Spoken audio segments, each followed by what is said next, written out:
What's good, everybody, man? Y'all already know how this goes. The post-game live stream. Sadly, it's after an L, but we got to get this going. Let me go ahead and put the call info in so we can go ahead and get this going. Make sure I start this up right. Hold on, let me make sure we good. Let me make sure we have, let me get everybody in. We already got a few people in, so we about to kick this off right now. I have Ivory first in line. What's good, Ivory? What's going on, Rico, man? What's good, man? This was the dumbest game I've ever seen a football team play, man. You can't get in. Literally, we drove the ball all game in their territory and just could not score points. I went into the game thinking we was gonna lose, so I was good with my mentality. But as I watched it unfold, they find a way to pull you into ultimate frustration. How does he not run the ball into the end zone? Why are you diving? Nobody was in front of you. And then we hurry up to the line, which Ron Rivera should have called timeout or made them stop and hand the ball to Gibson. Instead, we hastily run up there where the Packers are bunched up waiting for us, and this idiot fumbles, regathers, and we don't get a point. Oh, my God, man. We were doing things in this game offensively I just can't explain. And I'm telling you, man, I like Heineke, how scrappy he was, but his inaccuracy is a problem, man. He's throwing the ball high. He's gonna get guys hurt. He's throwing the ball behind people. He's throwing it late. Like literally, his arm and his mind is the problem. He's throwing late. He's throwing high. He's screwing us up, man. And at this point, we gotta go Kyle Allen just to try to get a better arm in the game. Kyle Allen doesn't have a howitzer. He ain't got no big arm, but he has enough arm. You know what I'm saying? And so I feel like the last three games, we really had a chance to win each game if we play it the right way. But it seemed like we were just playing we were finding ways to lose the games. I've just never seen a team like today with that much bad luck. The defense is improving. I think Danny Johnson was a big upgrade over whatever William Jackson was doing. St. Juice can cover. He made the dumb play. I don't know what he was doing, that pass interference. All he had to do was reach both hands up. He could have caught the ball. Because he was right there. So I don't know. I think St. Juice is going to be a shutdown guy. I think he has an ability to stay on his man. He got great hips, and he can run up the field. St. Juice is going to be a star, I think, in this league. Danny Johnson was an upgrade on the field. I don't know what alignments they had him in specifically, but he was tackling people, and he was just around the ball. So the defense is improving. We got pressure most of the day. We could have got a little bit more, I'm not sure. I just think whoever's calling the defensive back coverages are making mistakes. They kept throwing it to the tight end. That one guy, what's his name? I can't think of the guy. The one guy, he just kept catching the ball simply because we were playing too far off. If we would have just tightened up, we probably could have eliminated the throw. But we got to get Heinicke out of there. We're not scoring enough anymore. Like, whatever magic he had is gone. 13 points against a bad defense last week. The Packers had their starting corners out, and we only scored 10 points. No team is that good to have both corners out, and we not kill them throwing the ball. It's just because Heinicke is so limited. I actually think when teams play Terry McLaurin now, it's to the point where they're jumping on every short route that he runs simply because they know we're not going to throw it deep and that Heinicke can't throw it over 30 or 40 yards. So I almost feel like corners are squatting down on everything when he comes out of his break just because they know, hey, they're not going to challenge us 50, 60 yards downfield. So it's really making it hard on McLaurin. But as far as the defense goes, I mean, we playing better. Actually, I felt like the last 3 games, our defense has improved a little bit. Yes, the numbers last week, yardage-wise, it got bad towards the fourth quarter to the end. But for like 2.5 quarters or so, the defense was okay. You know what I mean? They weren't. So I actually feel like strangely, the defense is slightly improving. Our offense is in the tank. You can't score 13 points like last week. I think that hurt the defense because they wanted to field too much. This week, the offense just couldn't score. And then the Saints game, again, the offense couldn't move the ball. So I feel like where we had a defensive problem, now we have a colossal offensive problem. So I don't know how we fix it other than taking the quarterback out. I just don't think – I don't want to keep running Heinicke out there. I just don't think his arm is good enough, and it's really stifling the team, man. What you think, Rico? I just don't like it. Yeah, I feel like if we end up making the move away from Heinicke, I feel like it's just time to hold a quarterback tryout every week. Because I'm definitely not expecting necessarily better, because I'm personally hate Kyle Allen, but it's just like Heinicke isn't really doing it, and it's just like to the point that we might as well just upgrade Kyle Shermer from the practice squad. We might as well just bring in random guys. Maybe we hit gold. You never know. I mean, and one more thing, man. I think Scott Turner's play calling in the red zone the last 3 games, it's just been abysmal, man. He can't get us into anything that looks like a play that we can score on inside the red zone. It's been crazy, man. How many times we're in the red zone and he can't dial up nothing that makes sense. I don't understand what it is that he's doing down there. And so I almost feel like our coaches aren't being held accountable enough about their play calling. And because Scott Turner, I'm telling you, man, this is the second year of Rivera, and the team is not improving. It's not getting better. And people act like rebuilds take a long time. Guess what? Teams rebuild quickly, just like Buffalo. Why? Because they prioritize getting the quarterback. Ron Rivera has taken 2 full seasons and decided we don't need to get a franchise guy or even try for one. To me, that's why I think he's going to get fired soon. You can't go 2 full seasons in a rebuild and not start with the most important position. I don't understand. The sole reason Buffalo is any good is because they got Josh Allen. That's it. That's the rebuild. You know what I'm saying? I don't care about fixing all the other parts. If you don't got a quarterback, you're not any good. And the only difference between Dallas and the rest of the teams in the division is Dak Prescott. Because Dallas gave up 29 points to a rookie quarterback with the Patriots last week. So their defense really isn't that much better. Dak is just great. You know what I'm saying? That's the only difference in the team. Dak is great, and we don't have him. So I'll let you go. I got to go. I know I done been on, so. No, you good. Appreciate that, Ivory, man. Hey, man. Yeah, man, definitely, man. All truth, bro. They feeling you in the chat, too. Everybody's agreeing with you. But, yeah, man, appreciate that, Ivory, bro. All right, man. Talk to you later, man. I appreciate it. All right. Yes, sir. We already, I think it's 10 people already, so I'm about to go ahead and try to get through these, man. We got Merle next. What's good, Merle? What's going on, Rico? What's good? Oh man, let me start off by saying everybody who's complaining about Scott Turner's play calling today, you didn't watch the same game I did.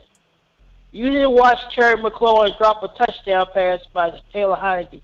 You didn't see Antonio Gibson fumble the ball in the goal line again for the third straight time this week. You didn't see Taylor Heineke fumble the ball in the goal line. You didn't see Terry McLaurin get worked by a rookie corner in Stokes. So this is not a Scott Turner problem.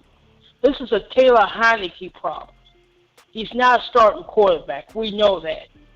And to all you Taylor Heineke truthers, now you see the truth.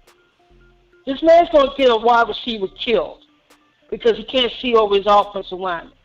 He doesn't have the arm strength, so he can't run Scott Turner's offense the way it should be run. You need that big 6'4", 220-pound quarterback to throw the football.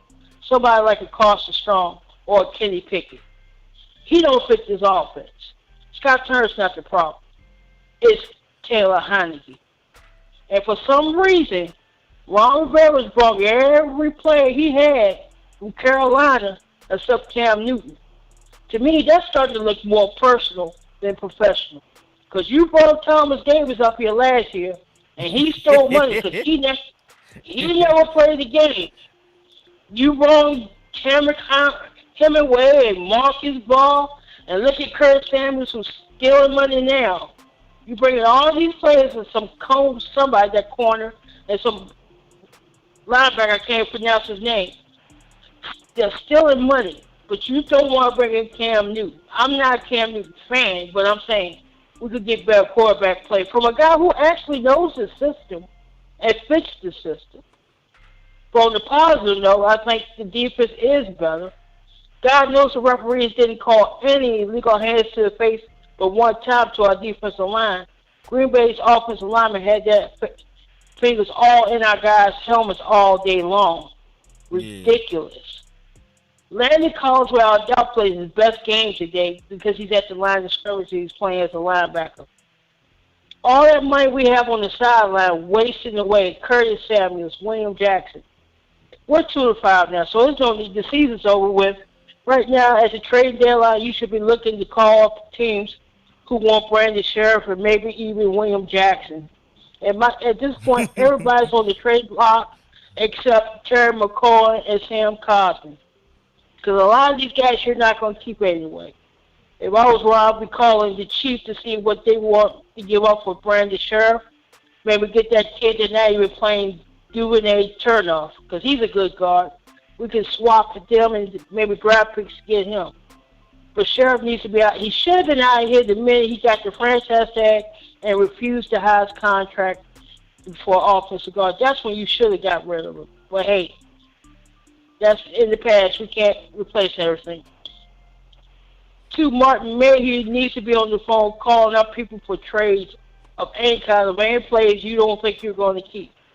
Since he doesn't go out and scout anybody, the least he can do is call up and start making some trades, some moves for next year. Since he refuses to scout anybody. You saw what Matt Rule did with his quarterback. He benched him, and he already said, hey, he's going after Deshaun Watson.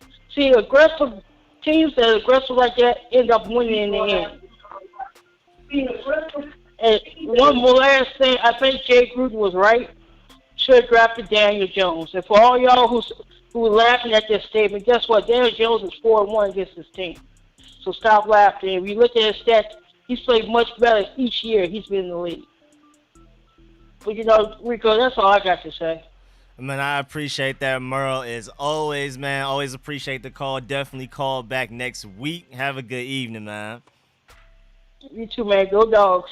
Oh, yeah, of course, of course. Yes, sir, yes, sir. We have... who? Oh, yeah, Timothy was next, and then it's Rich. And the only time my Bulldogs don't win is when we have a bye week. So, you know, football got lucky this weekend. What's good, Timothy? I guess I got to get in here like 2 hours early. My gosh, bro. It was like right before 6. I'm like, all right, cool. I'm probably gonna be the first one. Nah, not that. But it's been like 2 people now, so I'm gonna have to find something else to say. But I mean, for real, what else is new? Like, overthrowing people, penalties, fumble. What else is new, bruh? Like, I ain't even, like, honestly, Blewett had a better day than, like, Dustin Hopkins probably would have had. Because, like, he got 1 field goal block, but other than that, he made the other field goal, he made the extra point. Like, if we still had Hopkins, it would have been a toss-up. He could have missed everything. The extra point, the field goal, all of it. It don't even matter. Bruh, I'm tired of getting suckered by this team, bruh. They suck me in to make me think that something's about to happen, bro. Like, oh, snap, I'm watching the Chiefs game, 13-10. Oh, this is going to be a game. We're going to win. And just terrible. I'm watching this game, 7-7. Let's go. We got this game. We got it. And then we were getting into the red zone all day, and nothing happened. Like, the fumbles were killing me, bro. They killed me. DeAndre Carter fumble. I think they had up the stats or whatever. They said we had 4 fumbles. I don't know, by the end of the game, probably. Well, I think 4 fumbles. I was trying to count them. I'm like, I know DeAndre Carter fumbled. I know Gibson fumbled. I know Heineke fumbled in the, like, trying to leap into the end zone. But, like, where was the other fumble? I might be missing one. I don't know. But, I don't know. It's so much blame to go around. It really is. Like, I said this last game, I'm tired of Antonio Gibson. I really am. Like, he's too inconsistent for me. Like, he'll pick up the yardage we need, but then in crucial moments, he'll just fumble. And it just kills us.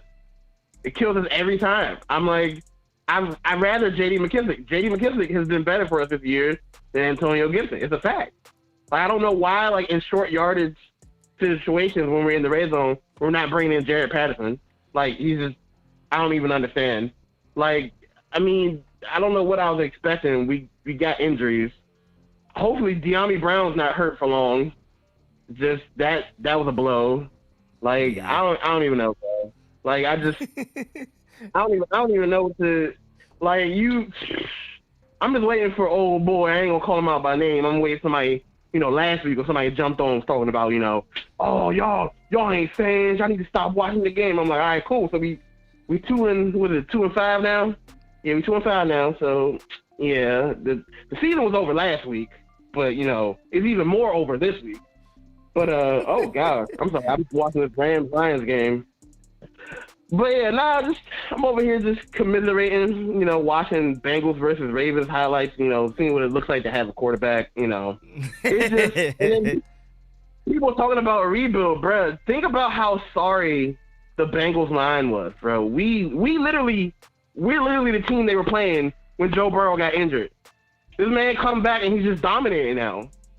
Like, it's not that hard to fix your football team. Like, I'm sticking with Ron Rivera for however left, like, for another year or 2 maybe. It's not that hard to fix the football team. It's really not. Other teams have done it. Like, you have the Bengals as an example. You have the freaking Bills as an example. This other teams to show that it's not that hard to fix a football team. We're trying to, like, bro, we're trying to Frankenstein a team, bro. We're always just taking people's sorry ex-players and trying to mash it together to make a football team, bro. Whether it's getting people from Carolina, whether it's getting coaching staff from Carolina. Like, bro, can we just hire the best people? Like, I just don't understand, bro. That's probably my time. I probably went over 5 minutes already. I don't know, but nah, you good. But yeah, if you done, because how much? You got a minute. A minute. All right. I'm not going dog Taylor Heineke that bad. He might just, I don't know. I think he's one of those guys that he just needs everything to be perfect. Like, if he had a perfect O-line and he had, like, the best weapons in the league, then maybe.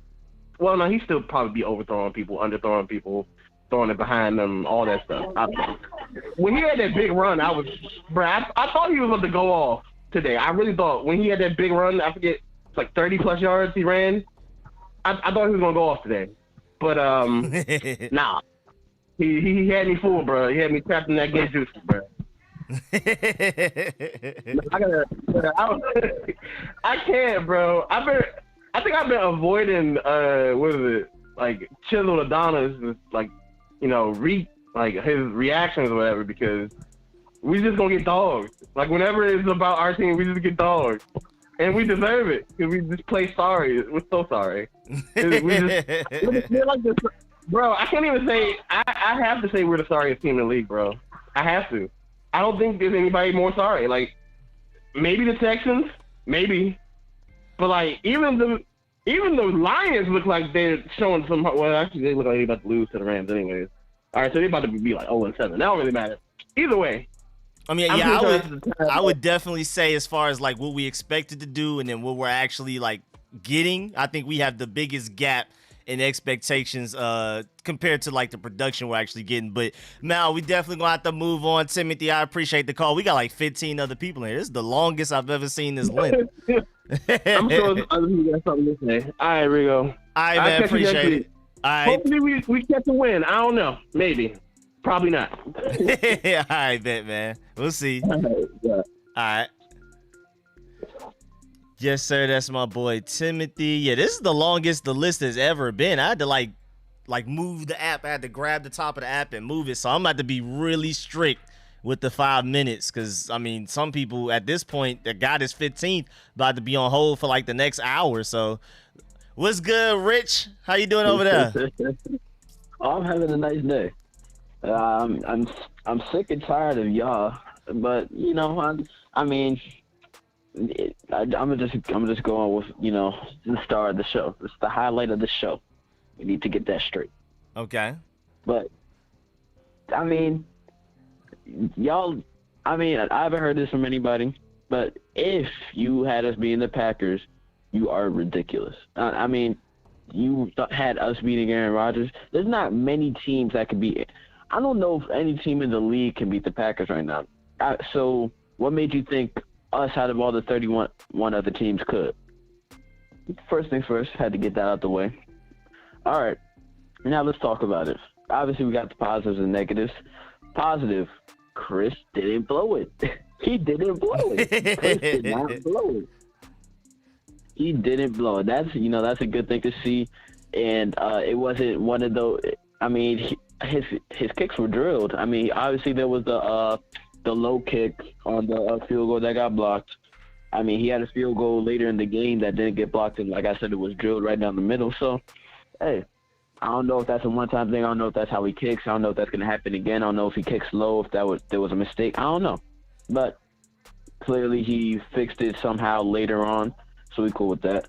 The Taylor Heineke hate, man. Hey, he did not play good last week. He did not play good the week before. He didn't play great this week. He played pretty good. He gave us a chance to win. I mean, how can he control Antonio Gibson fumbling and DeAndre Carter fumbling, and how can he control Terry McLaurin having a simple pass bouncing off his shoulder pad? I mean, I'm pretty sure last time I checked, Taylor Heineke's a quarterback, not a receiver and running back and quarterback. I mean, that's as far as I've known. But I guess I've been, you know, missing some things in the past couple months. I mean, I've been on this stance for like a year now. No, about 2 years, because I was on this field last year. We need a quarterback. I always said Taylor Heineke is an elite backup. This didn't change my opinion on that. He had some great runs, some great throws. Y'all want to talk about the bad stuff? Let's talk about the great stuff. He had some great throws. He really did. We saw how he fed Adam Humphries. We saw how Terry McLaurin had like 7 receptions for 125 yards, guys. Let's not forget it. Let's not forget that. Taylor Heineke threw like 21 for 29. Let's not forget it. He had like 90 yards rushing. Let's not forget this. This is stuff that actually happened. Now, could they have done better? Most definitely.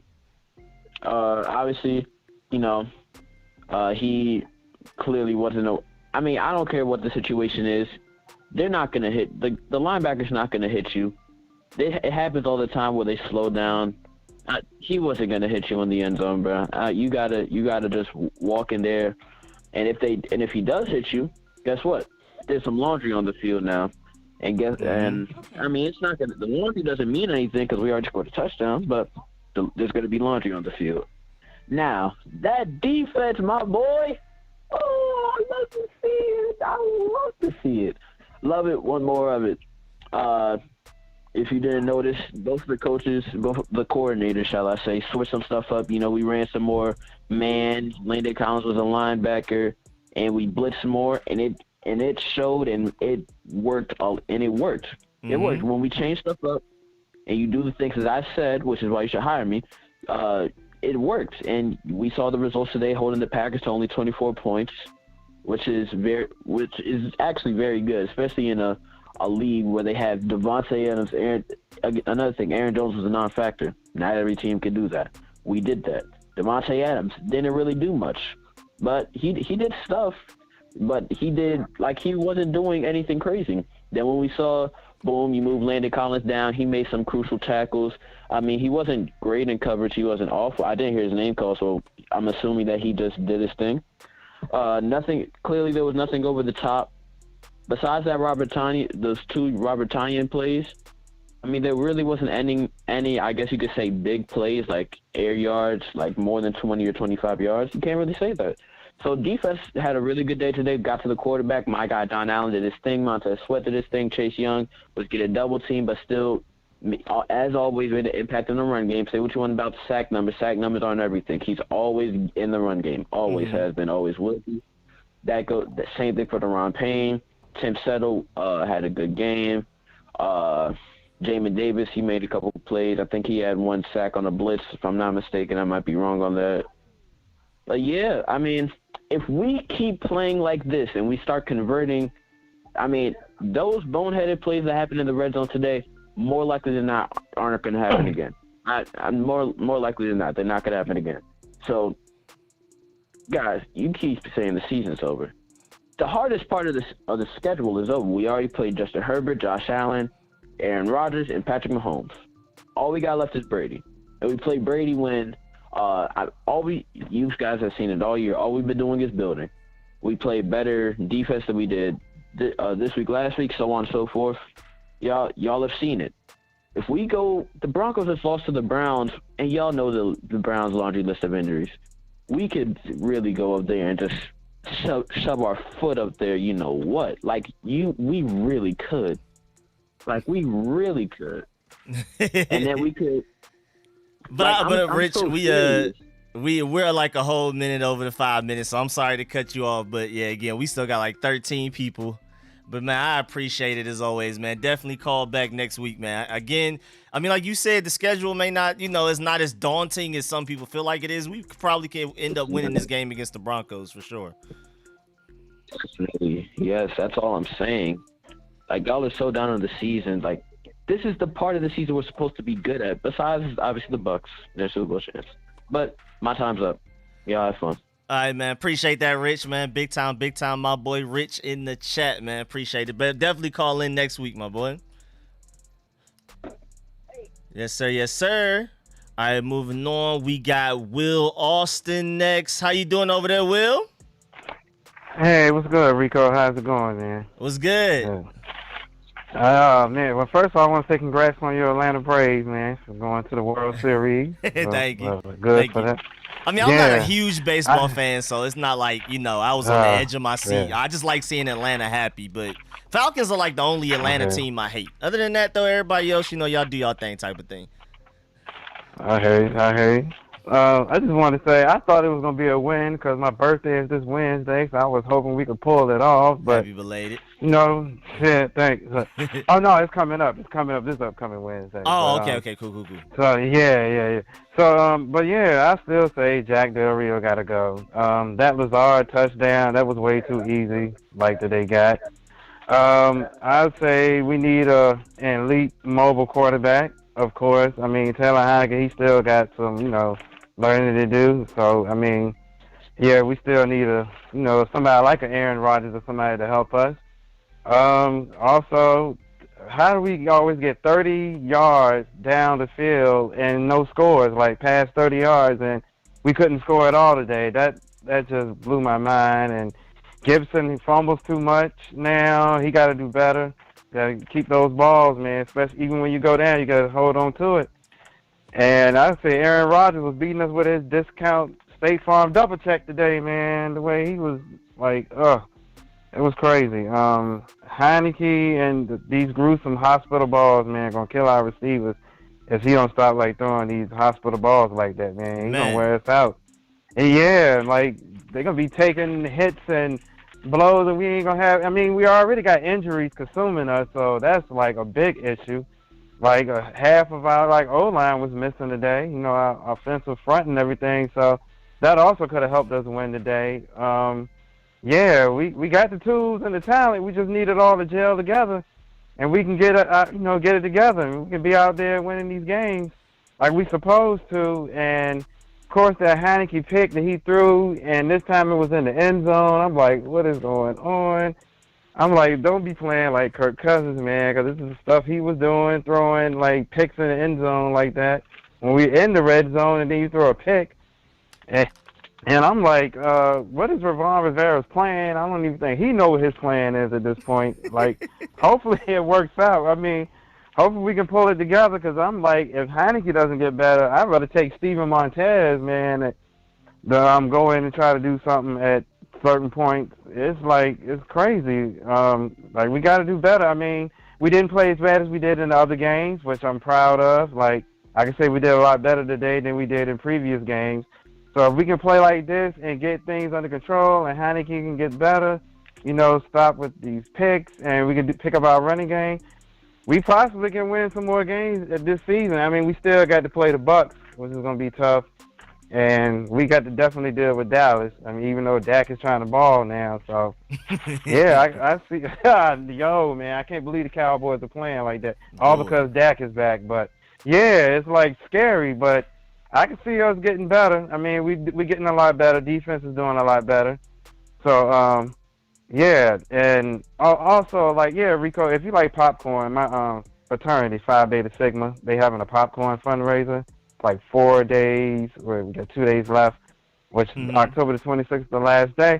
I can put the link in the chat if you like. It's, the proceeds going to benefit. Yeah, it'll benefit fraternity scholarships, community programs, and service events. So, if you like popcorn, hit my store up and buy a few things if you like. And, yeah, that's pretty much all. Yeah, that's all I had to talk about, man. We just got to keep getting better. Like, yeah, we making progress, but we need to all put it together, like make it gel, so we can become a good team. Yeah, I agree. But yeah, man, definitely put the link in the chat, and I'll pin it, man. Definitely, for sure.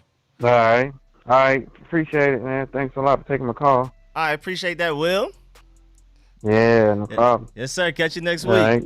All right. Peace. Yes, sir. Yes, sir. Mm-hmm. Let me bring on the next caller. We had Hawk next. How you doing over there, Hawk? Hey, Street Scores, what's happening with you, man? What's good, man? Oh, man, several things, man. First and foremost, man, despite the loss, man, first, man, I like to go ahead and say thank you, God, man, for just waking us up, man. You know what I'm saying? Look, thanks for this platform, Street Scores, man. You know what I'm saying? Allowing us to go ahead and vent and everything, man. And you know what? I'm just going to get right into it. So, of course, Washington. Look, I'm sorry, y'all. Our squad is our squad. To quote to quote the late great Denny Green, we are who we thought they were. And Washington, you know what I'm saying? Look, we lost Aaron Rodgers. Clearly, what the last several matchups, you know what I'm saying? We've actually got the best of them, but come on now, today of all days, and you know what I'm saying, just giving our teams history in the 2021 season. Nah, ain't no way in the world we're gonna win that one. My other thing is, hey look. Now I heard you earlier say that you're not that fan of the Atlanta Falcons. Street Scores. Hate them. I'm gonna tell you right now. Hey, look, I'm gonna tell you right now. The Falcons came through for your boy, man. I'm in a survival pool. I actually picked the Falcons to win that game, and they came through like a bug. They came through like a bug for me, man. I just couldn't believe it. I just said, man, I can't. And mind you, I was on the edge of my seat. I was over here cursing and fussing and things like that. But once I saw that final score, street scores, I said, oh man, forever I love Atlanta. Forever I love Atlanta, man. The Dirty Birds came through for me. The Dirty Birds came through for me. You know what I'm saying? You know what I'm saying? And which is why I'm not that, which is why I'm not, as upset, what I'm saying, as most fans, because, what I'm saying, and look, I'm sorry. All right, well, my allegiance will always be tied to Washington. But I ain't gonna lie, y'all. I kind of gave 10% of my allegiance to Atlanta, and they came through. So, you know what I'm saying? I mean, man. It's tough, man. My fiance's team, she's a Ravens fan, and they lost, man. And I was, I was upset for her and the flock. You know what I'm saying? 'Cause they got beat down, man. They got, the Ravens got beat down. But and see, and that's what kind of separates them from us, because even though the Ravens got beat down today, guess what? They're going to find a way to bounce back and go on another, game win streak. You know what I'm saying? Meanwhile, Meanwhile, we'll continue to lose. And and this last point I want to bring up to you, man. Cam Newton, man. I'm sorry. Cam Newton went 7-9 with a talentless Patriot squad last year. We went 7-9 and won our division. If Cam Newton could go 7-9 with a terrible squad in the Patriots last season, I mean, if you drop Cam Newton, is a president constructed, with this team right here, I'm pretty sure we would not, we would not have a losing record right now through 7 games. I'm pretty sure of that, man. And that's all I got to say for him, man. All right, my boy Hawk, man. Definitely, man. Appreciate that. I know it's got to be hard to just somebody else in your house rooting for a team that's better than your team, man. I can't even all the time. Can't understand it. All the time. I feel for you, man. But, man, I appreciate that, man. Definitely call in next week. I mean, we play the Broncos next week, so hopefully, we have a better chance of winning.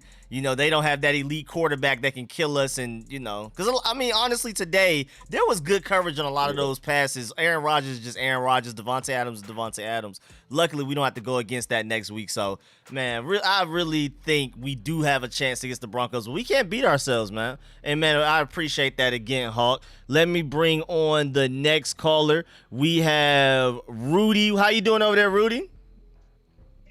Hey, what's up with you, man? What's good? What's going on? Man, it ain't these damn football teams. I'm just finna call them the Redskins. Man, don't you feel like, man, the whole conversation about this team has just turned? It's no more conversation. Oh yeah, we looking for this. Now it's like, oh, what we gonna do in the draft? It's just a whole total finality to the team by this game. The whole conversation is on, man. So how I don't know. I haven't been listening, but I know probably everybody is talking about, man, how do you not take your ass in the end zone, man? How do you dive before you? How do you? When it's a walk-in. It's a walk-in. Dude, man, I've been to me, man. It's like after that, it's like totally supernatural now. So it's not this and that. Yeah, we just got to get this and that. No, it's supernatural. But Antonio Gibson, man, the fumble like that, man, they're every game. But then we can't forget, man, he was a receiver coming out of college, man. So everybody, oh man, yeah, man, he really just not getting his chance at running back. This is second year running back. He just ain't used to that. I mean, it's just weird, man. Like, it's just totally, I don't know, man. I really don't know. I don't. It's Rivera don't know either. Yeah, man. Like, hey, Rico, I'm gonna ask you this. what should we? Honestly, what should we do about the coaching staff? Like, is it time to call it quits? I mean, I'm the type that I don't want to fire anybody unless I have a good replacement. I need to do more research on who would like other candidates would be. I haven't started doing that yet. I know Matt Miller, the draft guy, has talked about like potential head coaches and stuff. He had like an article on it. I didn't read it yet, so I don't know. I don't want to just fire Ron Rivera like the grass is greener and then we ended up getting somebody worse. So I gotta see. Maybe there's somebody out there, but you know, I just haven't done the research myself yet. I've been looking at straight players. I haven't looked at coaches yet. Man, Ron Rivera, man, he fooled me just like he fooled Daniel Snyder in that interview last year. Man, I was all in, but then you have to think, Jack Del Rio, his whole coaching staff, the best they could do is 7-9 in the COVID crazy ass season. That's the best his defense could give us is 7-9. Now, and then you see when we go up against these top quarterbacks, or just decent, teams, all the teams that basically had a preseason, it's like he can't. What is it like? What is he? What is the coaching like? What is it? I'm gonna ask you, like, what do you think it is, man? Because it's just a crazy league. I mean, it's just so it's something different every game. That's the sad part. It'd be different if it was kind of like the same thing every time. It's like we fix one thing and another thing break. Like we plug up one hole in the wall and then it's another hole somewhere else leaking. It's always something because now our defense is starting to look better, not elite but better. Yeah. And then the offense is terrible. Yeah. But then again, the offense moved the ball. They just couldn't score points. Man, and then so what do you expect? It's just totally like, just like how the defense got, they did that turnover. Man, like, what do you expect the defense to do? Do you really expect the defense to stay focused and stay on point after a turnover, after they just got us back the ball? Like, and then how come we keep pumping this shit in our own red zone, in our own, like, on our own part of the field, man? That shit is crazy, man. Man, but yeah, man, all I know is, man, the whole conversation has changed. It's just totally depressing from here on out. I don't even want to see them win. Now you don't even want them to win because I don't want them to lose no draft spot. Just lose on out. Don't even try. Don't even try. All right, Rico, man. I'll let you, man. All right, man. Appreciate that, Rudy, man. Hopefully we win next week and everybody can call in all smiles. Yeah, but I'll be pissed off. No, yeah. You did just say it's no point. It's no right. unless we run the table. Right, unless we run the table, man. But do not do, because then we'll end up drafting like 20. There's no way that like. All right, dude, man. Be safe out there, Rico. All right, take care, man. Yes, sir. Yes, sir. All right, let me see. We got my boy Kevin from Detroit next. The thing went over it, so I couldn't even unmute you. What's good, Kevin?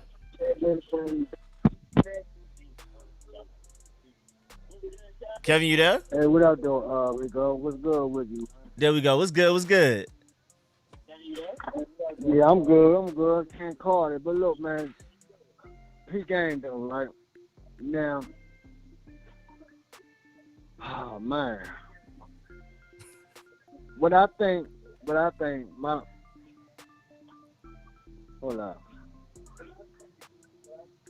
squad, the Washington football team, right? Ron Rivera, I don't know what to say about him, man. I don't know what to say about him. But, I don't know. I mean, I think I think he's done.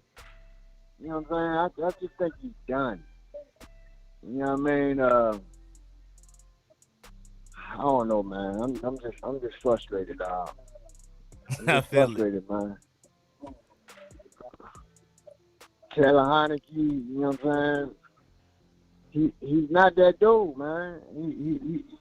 He's a good backup. I give him that. But why did he always You know what I'm saying? When he slide before the first down. You know what I'm saying? And that's, I don't know, it's very consistent. You know what I'm saying? Now, last year, I was just loving him. You know what I'm saying? Because he was an unknown. You know what I mean? I don't know. It's crazy, man. And William Jackson third. You know what I'm saying? I think he's good. He just playing out of position. You know what I'm saying? Now he's out. So now everybody want to say the St. Juice, which I think is a good corner. You know what I mean? He's a two for sure. You know what I'm saying? And in 29, he needs to be in that slot for a time. He did. Landon Collins, he had, a couple of splash plays. You know what I'm saying? Because he's closest to the box. But Man. he still some shit. He still some shit. You know what I'm saying? What I do hope for this week, it'd be a blockbuster trade, get to him. You know what I'm saying? I'm hoping we get to it. I really is, man.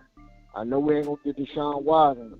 I think that should have been the green light we should have went for. You know what I'm saying? And number 52, they started playing him all late when he should have been playing from the jump. You know what I'm saying? And I don't understand why the fuck Chase Young is in coverage sometimes though. He should be rushing. He should be rushing. You know what I mean? Every snap he should be rushing for the quarterback. You know what I'm saying? He needs to stay the fuck on that right side and do his thing. Yeah, Jack Del Rio be getting frisky, man. Be getting real frisky. Yeah, you know what I'm saying? I see Antonio Danny Golden, you know what I'm saying? I see he back on the roster. You know what I'm saying? And they put him on the field like, I think like what? A minute or something in the game. I've been looking for him throughout the game. But some, you know what I'm saying? Let that Bama play. Let that Bama play. You know what I'm saying? Mama Rivera, I just don't understand, dude, man. All these Carolina coaches and, you know what I'm saying? Pickups. You know what I'm saying? Free agent pickups is over Carolina. Yep. Including the medical guy that got, that had to deal with the FBI and all of that too. He came from Carolina as well. Yeah, I don't understand it, dog. I don't understand it, man. But you know what I'm saying? But I mean, I can just like understand Rivera not gambling for the quarterback and shit, because it was a hell of a league. But I don't think we could have got Trey Lance. You know what I'm saying? I wasn't really sold on Justin Fields. You know what I'm saying? Yeah, it's probably because of Ohio State shit with Dwayne Haskins and all that. But I don't know, man. I guess my 5 minutes is almost up, man. Hey, look, Quiet Trap, I created that. You know what I mean?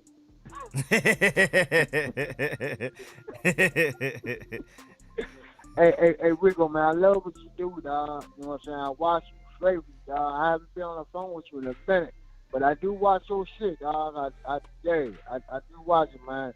Big up, you know what I'm saying? I like your merch, street scores, yeah, dog. Keep doing this, man. Appreciate that, man. You definitely got the heaviest DMV accent in Detroit by far. You got that on lock for sure. Yeah. Hey, Rico, I'm all right, man. Stay blessed, dog. All right, man. Take care, man. Be easy. Yes, sir. Yes, sir. Yes, sir. Let me bring on. We have 240. Who's this? 240? I don't want to say the whole number. 240, you there? I don't want to say we'll come back. We'll come back to 240. All right, I'll go next in line. We got Derek. How you doing over there, Derek? Hey, what's up with you, man? What's good? Hey, man, I ain't been able to catch up with you in a minute, man. I seen you on a collab with some people, though. I did catch you on that. Oh yeah, been busy, been busy.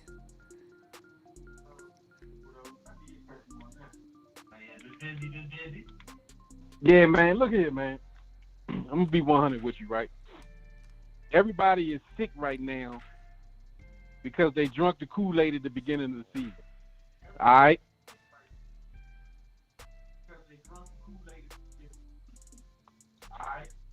Now, the Kool-Aid was, oh, we won the division last year. You know, we got a top 5 defense.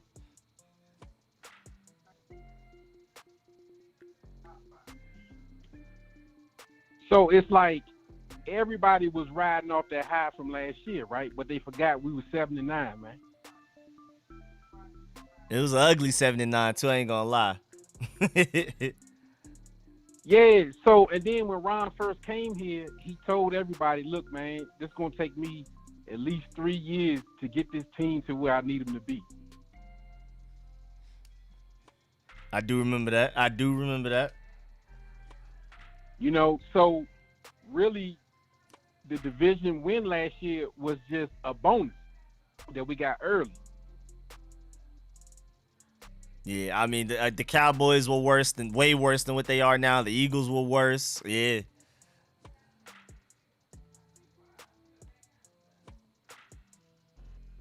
So it's what I see going on with Ron and them is they trying to develop this team to build it the way they want to build it, but they still tweaking it, as you can see. Because each week I see something a little different that they try to do as far as play calling on both sides of the ball, but they just haven't tweaked it out yet.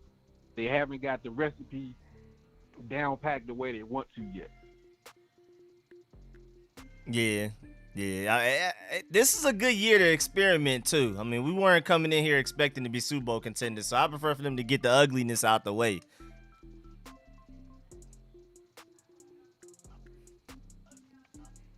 Yeah, so I mean, I'm just telling people like, man, listen, I get it. We've been going through the storm for like 30 years, right? People like, come on, man, when the rainbow at? Like, come on, can we get some sunlight or something around here? Like, yeah, I ain't even 30 years old, so this is all I know. I mean, the RG3 season was fun. Cole McCoy Thanksgiving was fun. Mark Brunell to Santana Moss down 13-0.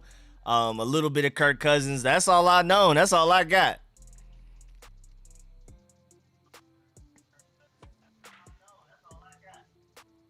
I mean, the like, man, just to put the whole thing in perspective, man. These guys are still young, man, and they still growing.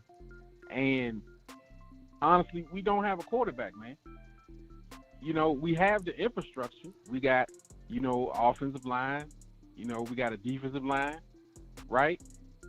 But we don't have a quarterback, man. I mean, Taylor Heineke has heart. But your heart is not going to be the only thing that's going to help you in this league because everybody on the field got heart. If you don't have the arm talent, you limited in the plays that you can call, you know, as far as throws you can call. Like, you know, Greg Olsen did a great job today talking about Aaron Rodgers. It pissed me off, but it was the truth. Like, these throws that he makes, you know what I'm saying, are unbelievable. And you even said it, Rico. You was like, man, I know Terry be on the sideline. Like, man, if I could get a throw like... Bro, I'm telling you, Terry be looking at other teams. Right now, we having a revenge tour for Terry, bro. Every time we go against a good quarterback, he be like, all right, bro, I'm really about to get up out of here on my contract end.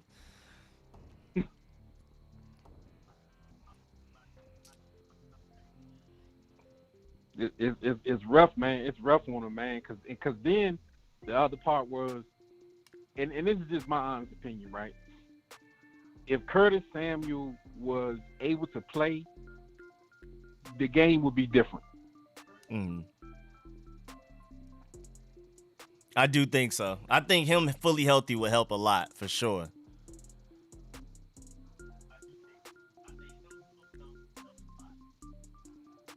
Now, I mean, is Fitzpatrick? Is he coming back after the bye week? He's currently on. Ooh, where did that come from? He's currently on crutches right now, so maybe not immediately after the bye week, but maybe soon afterwards. I don't know, but I don't think like because we play the Buccaneers right after the bye week. I don't think he's gonna be ready for that.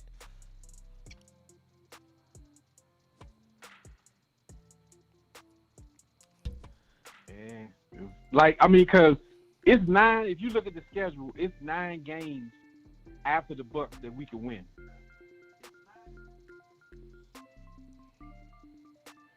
Yeah, it's like the matchups are a little weird, and like with the division games at the end, it's a little ugly. But like talent-wise, it's not like we don't match up. Honestly, it really is just the only real advantage a lot of these teams have over us is a franchise quarterback. But man, Derek, I appreciate it. We at the end of the 5 minutes. So, man, I'll definitely call in next week, man. Hopefully it's after a dub. My boy Derek, man. Appreciate you, man. You too. Salute. Yes, sir. Yes, sir. Let me bring on... What was the... Oh, yeah. 205. Who's this? Argo. Oh, this is Argo. All right, what's good, Argo? I don't know why. Every time you call in, it's not saved. You calling from a different number every time? I don't know. All right, I got you, though. What's good, Argo? Well, this is all I have to say. Just for your...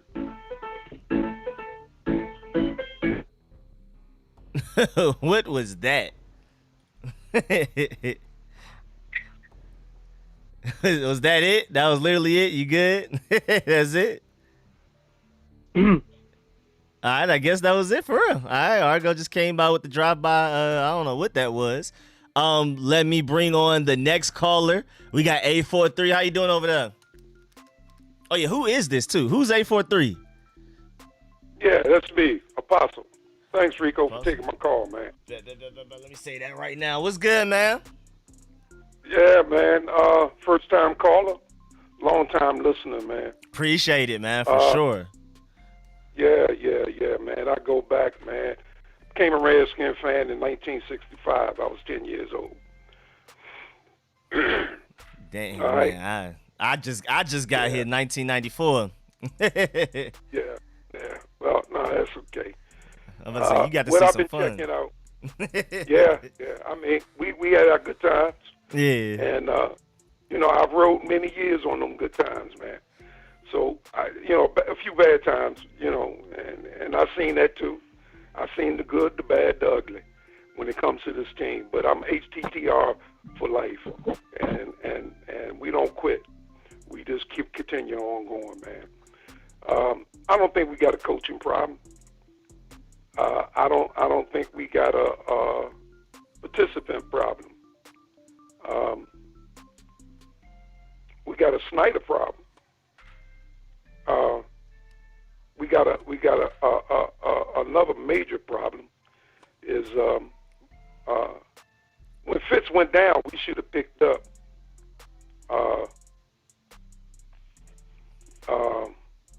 my mind's going blank. That's what happens when you get 66. You talking about Cam?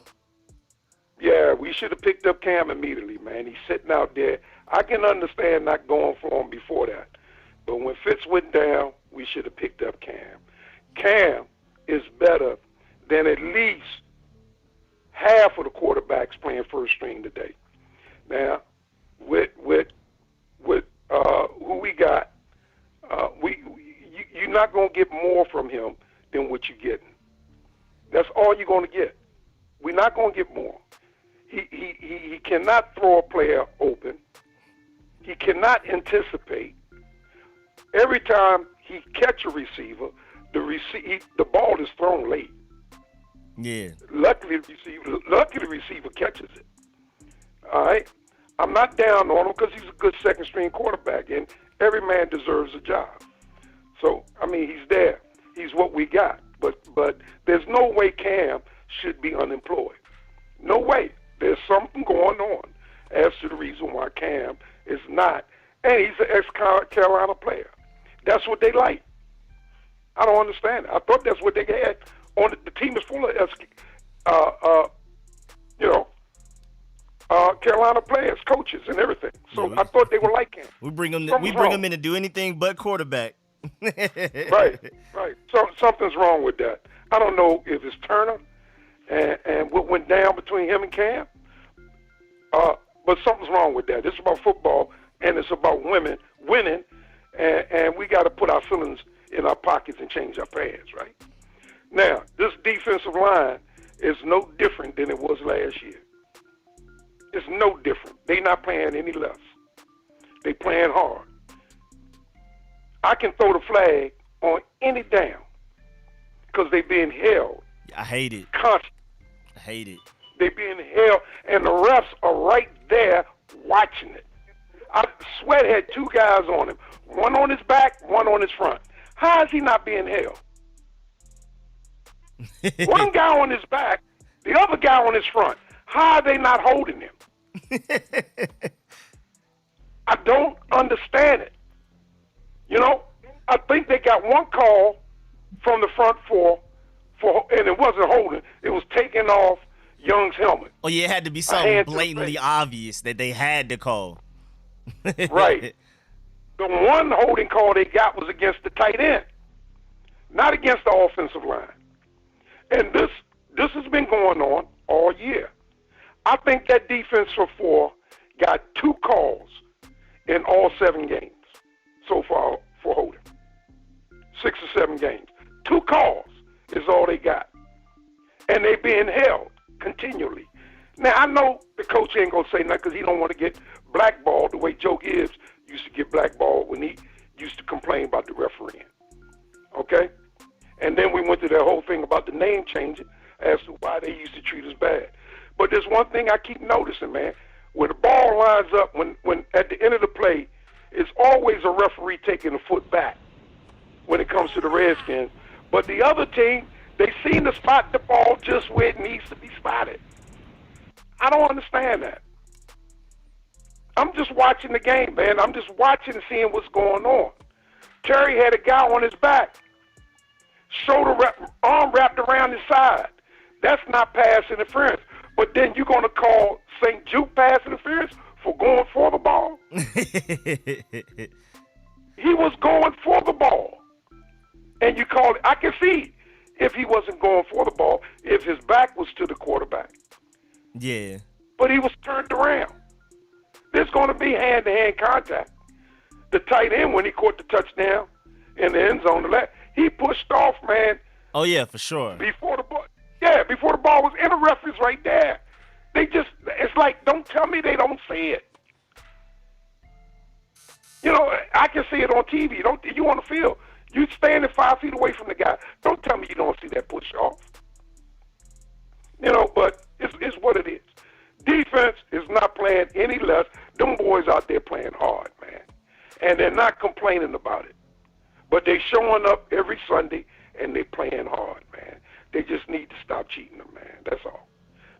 Right there, we got at least the day a game was lost. It wasn't won. The game was lost. Mm-hmm. Whether Heineke lost it or however you want to put it, the game was lost. We outscored. We didn't outscore them, but we gained more yards than they did. Yep. We done more than what they did. You know, Aaron Rodgers is Aaron Rodgers. He's going to be hard to stop. He can make those backward throws all day long. He's about the only one that can, but he can do that. The point is, they need to tell me why Cam Newton is not playing football. And we got a quarterback, Heineke. Why? Yeah. Why is that, man? And, all right, man. Thanks for taking my call, man. I appreciate it, man. First time caller. I'm gonna continue to watch you, man. I got much respect for you, and your analytical style is on, man. You break down these games, man. Man, I appreciate that, man. People in the chat, man, they shouting you out. Everybody saying what's up to you and all of that. So, man, you definitely got a presence out here because people are excited that you joined the call, man. So I appreciate you calling. I hope you call back next week, man, for real.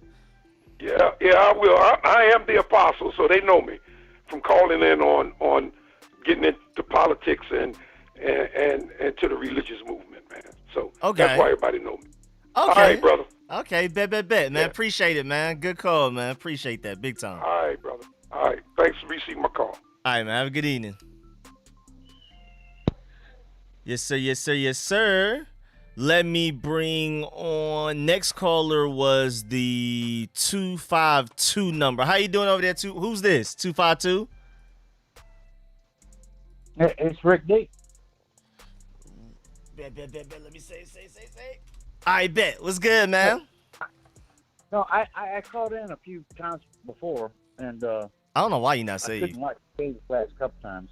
Yeah. But I have to disagree with your last caller about Taylor Hunt. I mean, he's being coached that way. I mean, he could have went for it, and they're saying he's being reckless and this and that, trying to protect the body. But I do believe that that's coaching. I don't believe. I mean, you've watched that man dive during that Tampa Bay game. He will do it. He's being coached. Also, that back shoulder, that throw that he got that pick on in the end zone, I believe that was a missed route. I think that was a back shoulder and there was a misassignment. You look at the spin on that ball, the accuracy. He threw it on point, and the receiver he didn't understand what was going on. I don't know what to say about that there, Rico. Yeah, no, it's a lot of all 22 that needs to be watched for sure. I feel like I'm gonna have to watch this game like 3 more times probably to see exactly what's going on. Well, I know you can break it down well. I mean, you're very good at it. Appreciate That's why that. I watch it. But I do believe that he's being coached to lay down a lot of times. I mean, he's a gamer, and I don't believe. I was just gonna say, you saw the Bills game where they told him not to run. There was so many opportunities he could have ran. You saw he wanted to, and he just didn't. You could tell they told him not to in that Bills game for sure. That was the biggest example. So you're seeing what I'm saying. He's being coached not to do things. I mean, that was what we talking about, 2 feet. 2 feet. But I disagree with your last caller, but I do agree with him in a lot of other aspects. There was a lot of calls that were not called for the WFT.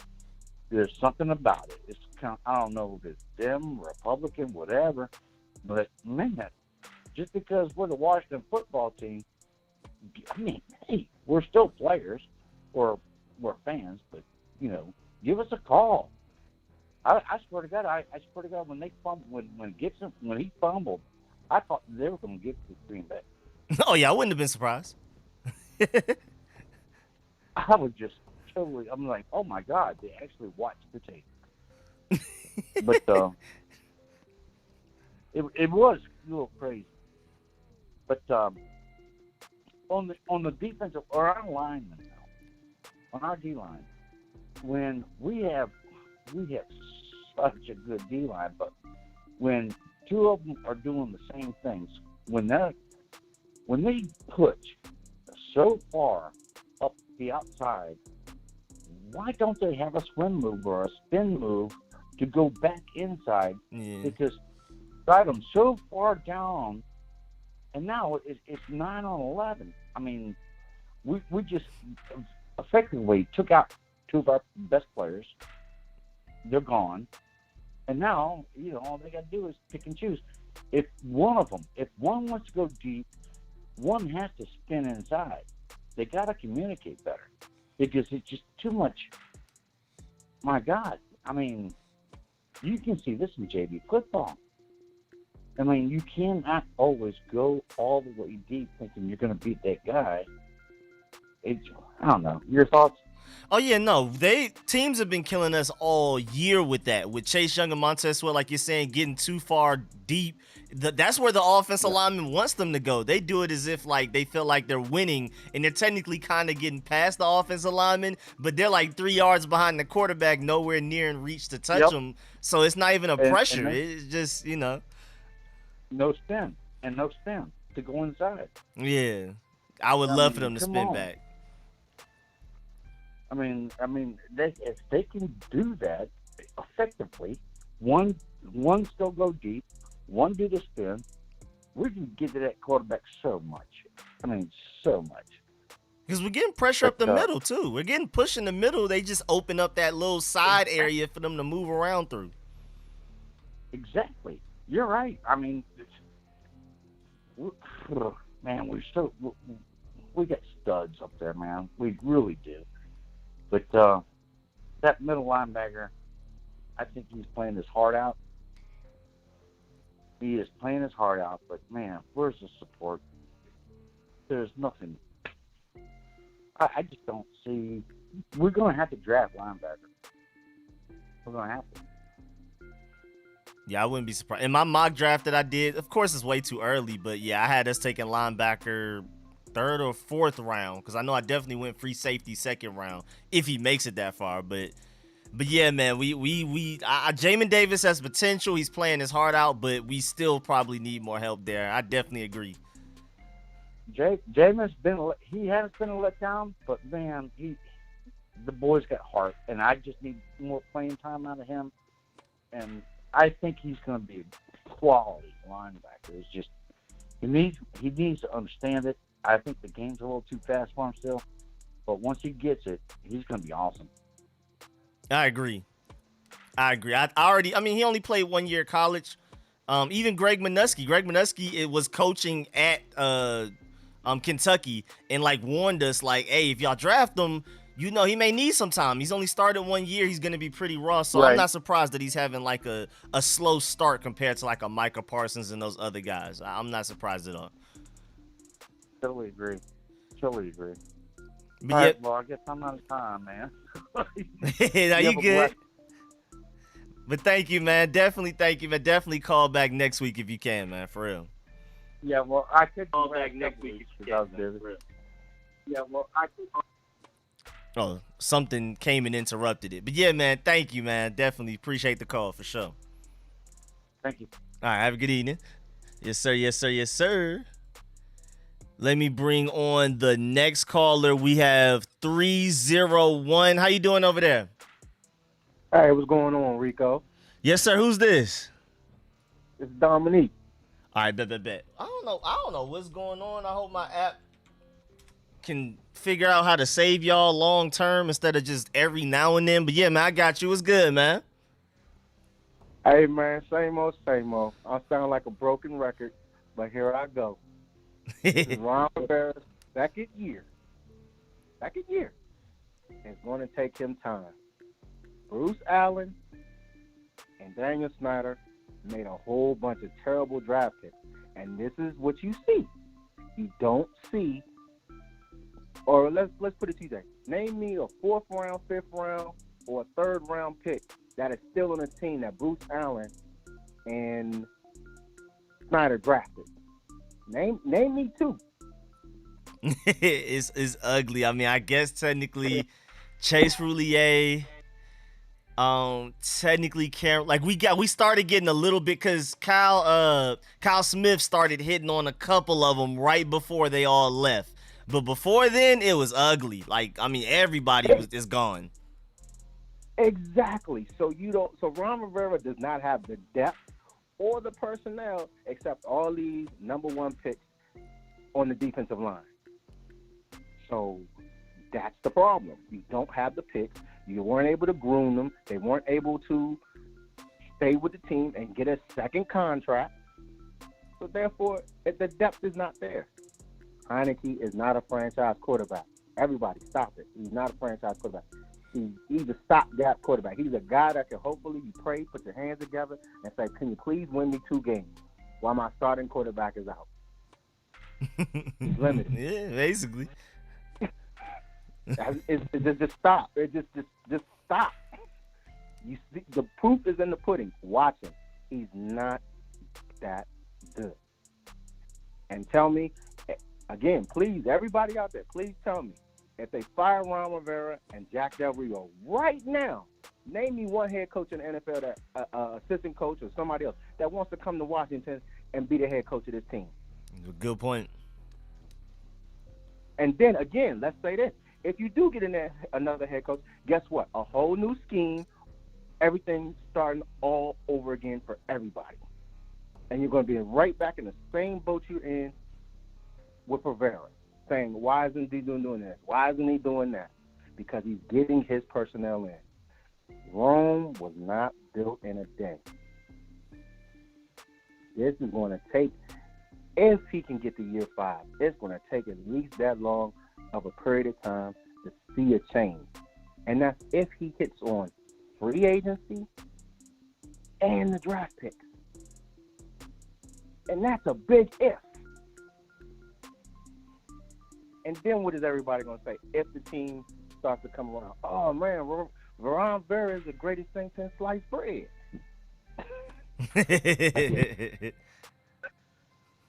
Because he had the time. All these other franchises, they build through the draft, they get a couple free agency, it's stability. The Washington football team does not have stability yet. It is what it is. And stop blaming the referees. If you're winning a game, you ain't got to worry about the referees not making calls. But if you ask for every single call because you're losing, oh well. But most 9 times out of 10 teams that are winning, they're not complaining about the referees. That's my 2 cents. And I'm probably going to call in next week and say the same thing. Hopefully it's a little bit different after a win, but yeah, man. Like I said, I sound like a broken record. I mean, you broke it down so eloquently, so many times, the problems. It's just so many. You can't fix them all in 2 seasons. You just can't. And you made a great point one time when you said every year is a different year. Defense was good last year. This is a totally different year. Even Tampa Bay's defense is not even that good. Yep. So it is what it. Every year is a different year. You don't know what's going to happen with injuries. You don't know what's going to happen with free agency. You don't even know what happened with these draft picks that come in. So every year in the NFL is a brand new year. Hey, that's just my 2 cents. Thank you very much, like always, for taking my call. Keep doing what you're doing. Peace, love, and plenty of Afro grease. Yes, sir, man. My boy Dominique, man. Appreciate the call, man. Big time. All right, bro. Yes, sir. Yes, sir. Let me bring on the next caller. We have a 650 number. Who's this? It's Arash. How you doing? Bet. Let me save you. Bet. What's good, man? Hey, nothing much. Hey, love the show. I got to make a couple of comments. One is that, I want to set the expectation that Heineke truly is a rookie quarterback. We need to all keep that in mind. Just think about that, right? He only played really 1 or 2 games in his career, and this is his first year starting. I can't say that I expect a lot from him, and I think that, going into the season, we can't, as a whole, expect him to do that type of a job that we think he's going to do, like an experienced quarterback would. So that's the first thing. The second thing is that when you look at his statistics, he's like 86.8 as a rating this year, and you look at Kyler Murray, he was 87.4 in his first year. First-year quarterbacks are going to make mistakes. Let's just face it. Now, couple that with an inexperienced play caller in Scott Turner. Scott Turner, I'll say it again. He had 4 games as an OC with the Carolina Panthers. As a matter of fact, do you remember that they lost to us and Kyle and Allen was the quarterback and they were at the goal line and Nate Orchard hit him a few times because they got too fancy? Every time Scott Turner gets close in the red zone, he doesn't run the ball. Last year when he gave it to Peyton Barber after getting too fancy, he just put it in. Well, I think he overthinks it. So you got inexperience leading inexperience. And when I think about that, I get real frustrated because he tries to drop back Heineke to make him throw the deeper passes. He's not a Josh Allen. Heineke is a short to high percentage type of quarterback. When you look back on it, what's the most important things for a quarterback? Joe Montana and everybody in history will say you got to have timing, accuracy, and creativity. Last year when Washington was winning under Alex Smith, a lot of times Alex Smith went against what the play was supposed to be because he thought about it and said, look, I got to go on this side instead of that side. And he also advised Scott Turner. That shows you the inexperience of Scott Turner and the play calling ability within the Washington system. And on top of that, we talked about it before, Rico, change the launching point for Heineke. Move him around. Please. When he's looking like he's throwing, and the teams have to come up and respect his run so he can toss those quick passes. He doesn't have to go 45 yards every time. How many teams throwing 45-yard passes every single play? They don't. So when it comes to arm strength, you got to play to the ability of the player that's there. Right now, we're not going to have a chance. I don't know if we're going to get Cam Newton. I don't know if we're going to get a bigger quarterback right now. Play with what you got, but understand your talent and maximize that. The other thing is with the running plays. We always do trap plays. We're not Christian McCaffrey. We are. Think about that, right? We got the other guy, Patterson. We got McKissick. In fact, I always say go to a two-back offense where you have the threat to run and pass. We don't do that enough. The third thing is our receivers, they're not getting enough separation.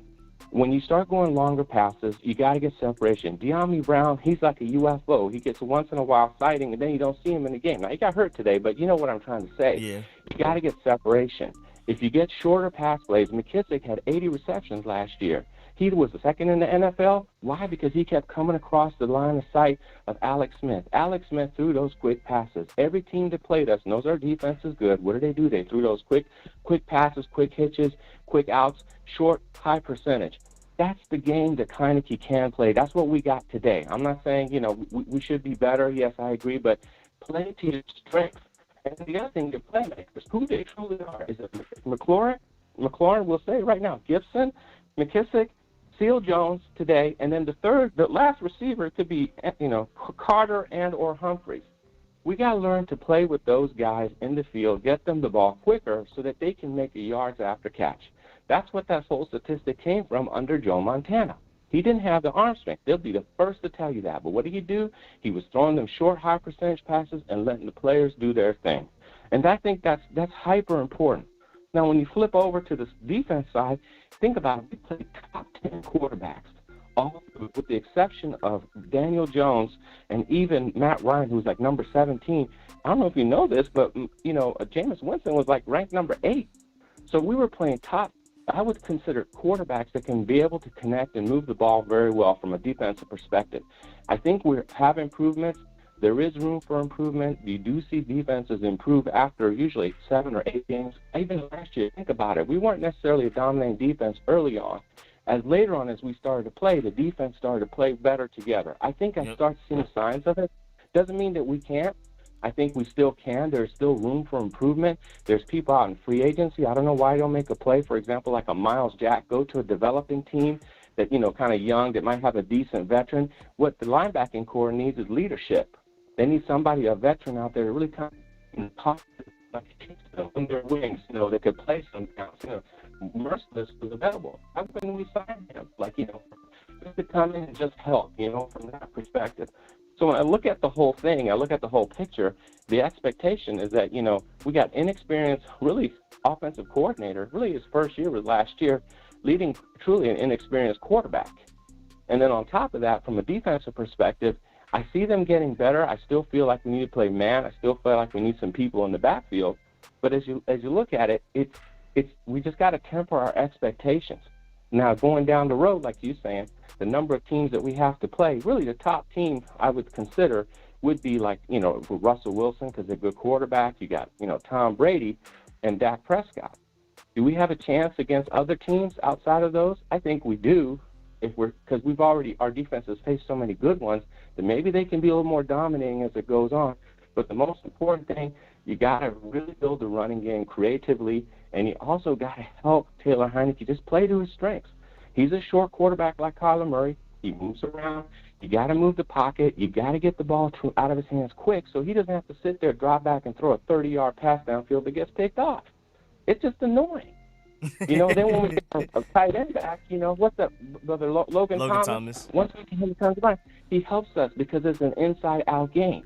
When we have, McKissick, we got to start really leveraging them. If you think about last week, we didn't throw that much to McKissick. Today, we kind of did. He's an important player in that game. And then, then help out, become creative running the ball with Antonio Gibson. Don't just always do those little inside runs. Move them out, do one cut. Get the linemen going. Anyway, that's what I just had to say. Man, appreciate that, Raj. Man, it sounds like you had that like written down, organized, like outlined and everything, man. I appreciate that, man. But that's all it is, man. I just venting a little bit. That's all. That's what this is for, man. That's what this is for. Thanks. Appreciate that. All right, man. Thank you, man. Definitely call back next week if you can. Sure, we'll do. Thanks. Yes, sir. Yes, sir. Yes, sir. Yes, sir. And I saw a comment. Somebody asked, like, if this is you have to pay to call in. Nah, no, definitely not. Let me make sure we got next. We have Robin Nero. What's good, man? What's up? What's good? What's good? Quick question. I think at one point in the season we play against Washington because that might be the only game we can fucking win. I was not ready for that. I'm sorry if I excuse my language, but like, Mike, are we allergic to the end zone? I think we might be allergic because like I feel like every time we go to the end zone we get sick and cough, so that's why we don't do it anymore. Like, I'm pretty sure we have more yards than Green Bay. I can't believe. Yeah, we did. We out yarded them by 126 yards. It feels like there's a force field. How do you outplay a team and you still lose?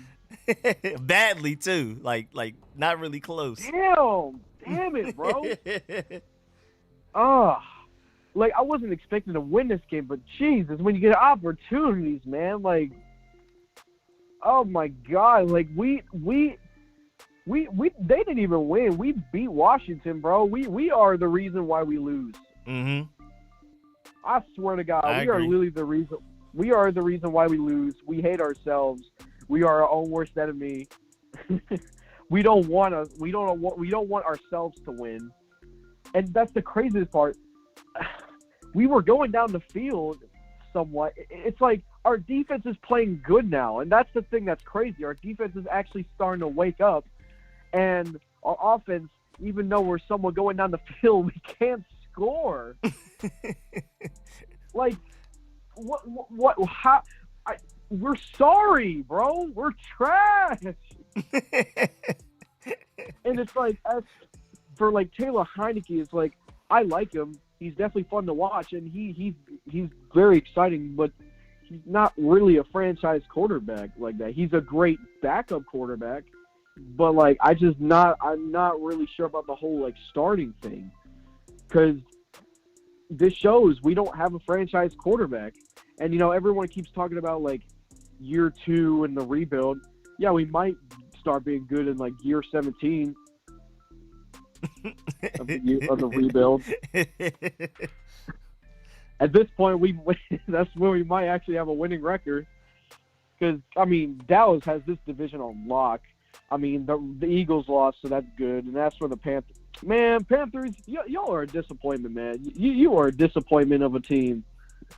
What was I gonna say? I know we go against Denver. I mean, the season is pretty much over, but I know we go against Denver. We could win that game, but are we? If we could score anything, that we probably could. But Jesus, we're a mess, man. We are just an absolute mess. We get in our own way, and we do this to ourselves. I feel like half of the time we don't even people don't beat us. We do it to ourselves. That's just what we are. We are a get right team. Because man, ain't nobody scared of Washington. Ain't nobody gonna be like, oh man, this team terrifies me, bro. Nobody thinks that, bro. I know we won 2 games. Like we won 2 games, but it doesn't really feel like it. Like it doesn't feel like we won 2 games. It's just this whole season has just been a massive disappointment. And like I'm still trusting Ron, even though he hasn't been perfect. But my God, like we need to address quarterback fast. We're not getting Watson because you're gonna have to give up way too much to get him. And even though like I don't love Cam Newton, like everyone's talking about Cam Newton, he's kind of past his prime anyway. Mm-hmm.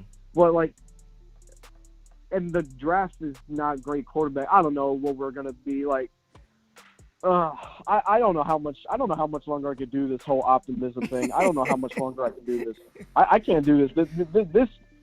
I don't even feel anything anymore. Like watching this game, I have like no emotion. This season is taking souls, man. It's taking his It's team taking is my taking soul. souls.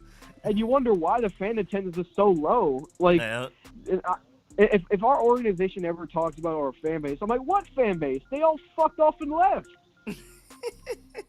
Like, they sick of this shit, bro. Like, they sick of this. Like, why are you surprised? And look, I'm not trying to bring politics or anything, but you saw how the whole like Congress is like in the whole like Dan Snyder thing. Yeah, how they're like demanding we need to see those documents, like what's going on, type of thing. As messed up as this sounds, I want every single thing to come out. I want everything, every single like milli thing to come out, because like if we were like a well run organization, I'd be kind of scared. But because we're not, I want everything. Like if people are like, oh, it's not just Dan going down. There's a lot of people. Let him go down. Screw it. I'm tired of this shit, bro. Let him go down. Let it all burn down, man. Because frankly, bro, I'm getting watching Washington lately. Like it's starting to make me emotionless. I'm not even feeling anything anymore. Yeah, that's the saddest part too, man. I feel that. and the thing, like, we have some good things with us. Like Terry McLaurin is still amazing and all that, and our defense is starting to wake up. But when we don't have a franchise quarterback, I mean, year 2 a rebuild, I should stop looking at this team like winning that. And I should stop looking at this team like we won the division last year, and look at this team of like the year 2 of the rebuild. Oh yeah, for sure. I need to stop thinking about this. Like last year was successful, but that was last year. We're reached year 2 of this rebuild, and my God, we have such a long way to go. This is how we're going to be, because my God, we need a lot of things that works for us, because it is nearly impossible for our defense and offense to be good at the exact same game. I don't know when the last. I generally do not know when the last time I've seen our offense and defense play the good at the same time. I can't remember. I don't remember. But yeah, man, I appreciate that, Robin, man. What's it called? We still got a few more people on the call, so that's the only reason. That's cool. That's fine. I know you got a lot of people, so I'm just gonna leave it at there. But yeah, man, definitely, man. Hilarious call. Definitely call in next week, man, for sure. I will. Peace. All right, man. Peace. Have a good evening, man. You too. Yes, sir. Yes, sir. What's good, Authentic? That's a Giants fan over there, man. Congratulations on the win, and make sure y'all subscribe to my boy. I feel like it was something else I wanted to reply to. Again, because I just don't really see everything. Because, like, I'm one of those people that, like, when I'm hearing people talk, I'm visualizing what they're saying. So when somebody's mentioning Taylor Heinicke doing something, I'm literally seeing him running around the field doing something. Like, that's just how my brain works. It's like I go in robot mode, and I don't really even see what's in front of my eyes. I'm, like, envisioning. You know what I'm saying? So it's hard to really describe. I'm not sure if everybody's like that. So yeah, I see some of the comments, but I'm missing a lot of them. Let me bring in my boy Christian Miller. How you doing over there? Oh man, again, bro. It's 3 weeks in a row. 3 weeks in a row, man. There's another. The refs and injuries are not good. Obviously, you know. It plays a part, but at the end of the day, bro, you can't blame nobody but ourselves, man. The offense just missed opportunities once again. Same thing that happened in the Saints game and in the Chiefs game. I feel like the defense played pretty good in all those games, but it's just like when you were getting stops, the offense was, like the last dude said, allergic to touchdowns. So it's a force field. It's a force field over there. Yeah. Man, it's just crazy, man.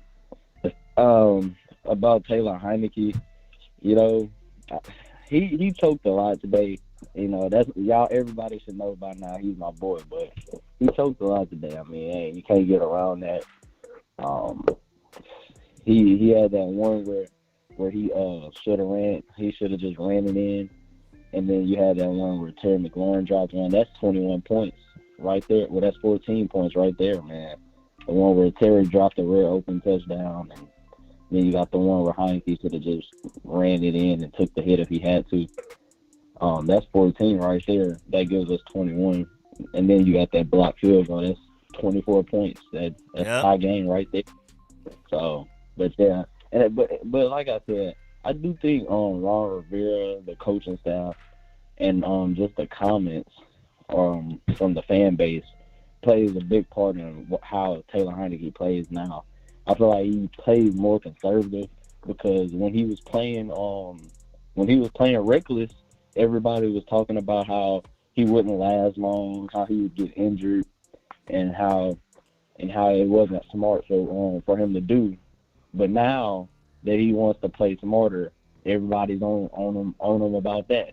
So I feel like Ron Rivera telling him probably to play it safer and stuff, definitely playing mind games with him and make him start sliding and diving early, just like that. And that you see is starting to cost us. I think, and I know they wanted to let him play freer today, which I guess you could kind of say you've seen that more today. Definitely way more than we have in the past. Definitely. He definitely more freer than he did in the past weeks. But you can still see how what they said has definitely affected him a little. Because we all know old Taylor Heineke would have ran that in no matter what. No matter if let's say one of the hardest hitters in the league, probably Jamal Adams would have met him there. He would have ran it in if he had to. It just sucks to see. Antonio Gibson, and it also sucks to see. I think we should sit him probably for a couple of weeks, bro. It's not. I don't know, man. I don't know the how long it'll take for him to recover from his injury, but it's just getting bad. You could tell that he's not the same. This bye week is gonna do us wonders. We need it. We need it. I mean, yeah, that was my next point I was gonna get into. One of our chances to turn this around would be to get this win from the Broncos in Mile High. We got to go on the road and get this last win, and then go on the bye week and get healthy. We should get Samuels back, Sam and Brandon back, Logan Thomas back, probably Will Jackson back. A lot of those guys back, and that should be good. But that probably be. But at the end of the day, I still don't think it'll turn us around because we're Washington, bro. We losing all these close games. We starting to look like the Atlanta Falcons and stuff. And yeah. Our only chance at this point to turn the season around that would give me more hope would be probably getting Deshaun Watson or something. I don't know, man. But yeah, I'm gonna just say this one last thing to give everybody a laugh before I get out of here. Man, so let's just say, so y'all wanna hear what I seen, hear about what I seen last night. So, our star defensive end, bro. I'm scrolling on Instagram, right? It's about, I want to say it's about 10 o'clock. So it's pretty late. And I live in Louisiana. I don't know how ahead Green Bay is, but from Louisiana. But he is on Instagram, bro, in his feelings about a girl the night before a game, bro. So this is why. Look, bro, it's just a conspiracy theory, but he has 0 sacks. Once again, man, this man is out here in his feeling about females. I think the quote was something like, man, hold on, bro. Let me go look it up for y'all right quick, bro. This man is over here. And then he making, yeah, Chase Young, bro. Chase Young. He said introduced her to real, and now she hates the lanes, bro. This dude is over here. I don't know if he's rapping songs and stuff, bro. But he's more worried about girls than actually getting some production on the field. And this is the dude that I have to defend with my life on the line to Giants fans, guys. Real sad out here, bro. And then he out here making songs with Will. He over here the background singer for Will's new song and stuff. Like, man, I just hope he can focus on football or something, bro. I don't know what he got going on. But yeah, bro. We got to get the Broncos win next week, or I'm just going to say it. If we don't get the Broncos win next week, we just got to tank it, bro. I don't care anymore. I'm just done watching. Can't do this, man. But I need you to call back, man. I need you to call back next week, man. Hey, yeah, I'll call in, man, but oh, my God, bro. I'll keep calling in, but I don't know if I'm gonna be able. I'm gonna just have to get some intel from J-Mon on Instagram or something, bro. but yeah, man, I appreciate it, Chris, bruh. Again, voice deeper than you expect, man. Appreciate the call. All right, bro. All right, my boy, man. Take care, man. We're going to bring in the next caller. We have 703. Who's this? Yo, what's up, Rico? It's Chris. Chris, got you say what's good, man? What's good, man? I'm a first-time caller. All I wanted to say, so the first things first, I wanted to shout out some players that played really well. So I'd say like Danny Johnson, man, he played his ass off today. I also think Benjamin St. Juste, man, he looks really good. I think he was a great pickup for us in the draft. And actually, he was the one guy that I was really pissed off that we drafted, and he's totally proved me wrong. So obviously, that's why I'm not drafting guys. But one of the things I wanted to say was, dude, today was such a hard game to watch, man. I am a diehard fan. I watch film. I watch you, Top Billings, Juan Gotti. Like, I watch all the Redskins or the Washington YouTubers, and like it's we're down in their like 20-yard line like 5 or 6 times, and we're not getting any points. And it's like, as a fan for me, right? Because like I always say this to a bunch of my friends, like a lot of us Washington fans, man, we're delusional. We have this really, really high expectation of our team to put up points and have our defense play amazingly every single week. And when it doesn't happen for me, I get pissed off, I don't really have a whole lot of faith in Ron, and I'm going to tell you why.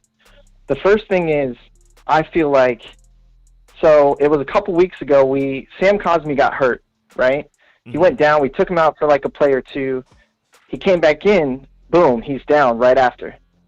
Okay, Gibson's been hurt, and then we'll take him out, put him back in, like De'Ami Brown, like we know that he's been hurt, and then we put him in today, he's out of the game, and he's hurt again. So I feel like we have this pattern of saying, oh, you'll be fine, just get out there, we're low on depth, like we need you to get out there, instead of just being like, you know what, let's sit these guys, let's let them heal and give them proper time to come back and be productive. The Curtis Samuel injury, I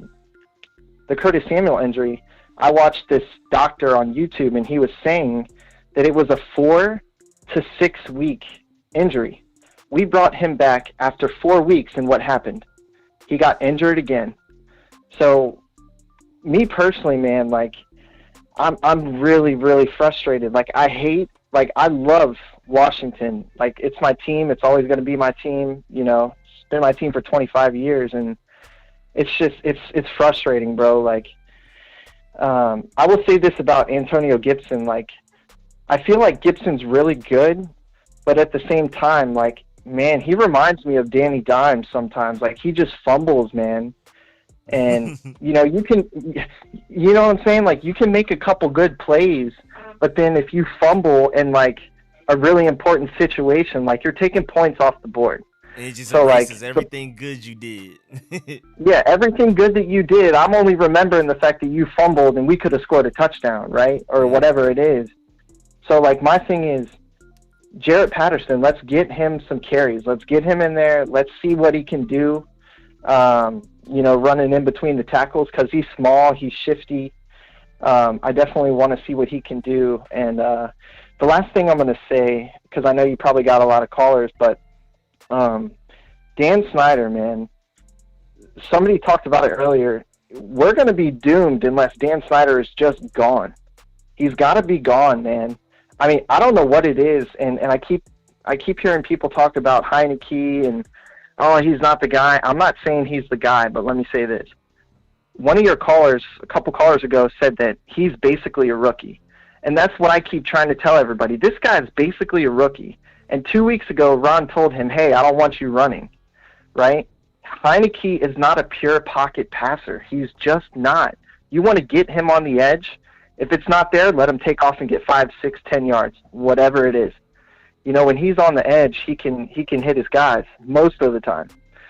So last thing I'll say is, as far as him sailing the ball, I was a pitcher. I played baseball, and basically he's sagging his elbows lower than 90 degrees when he's throwing the ball.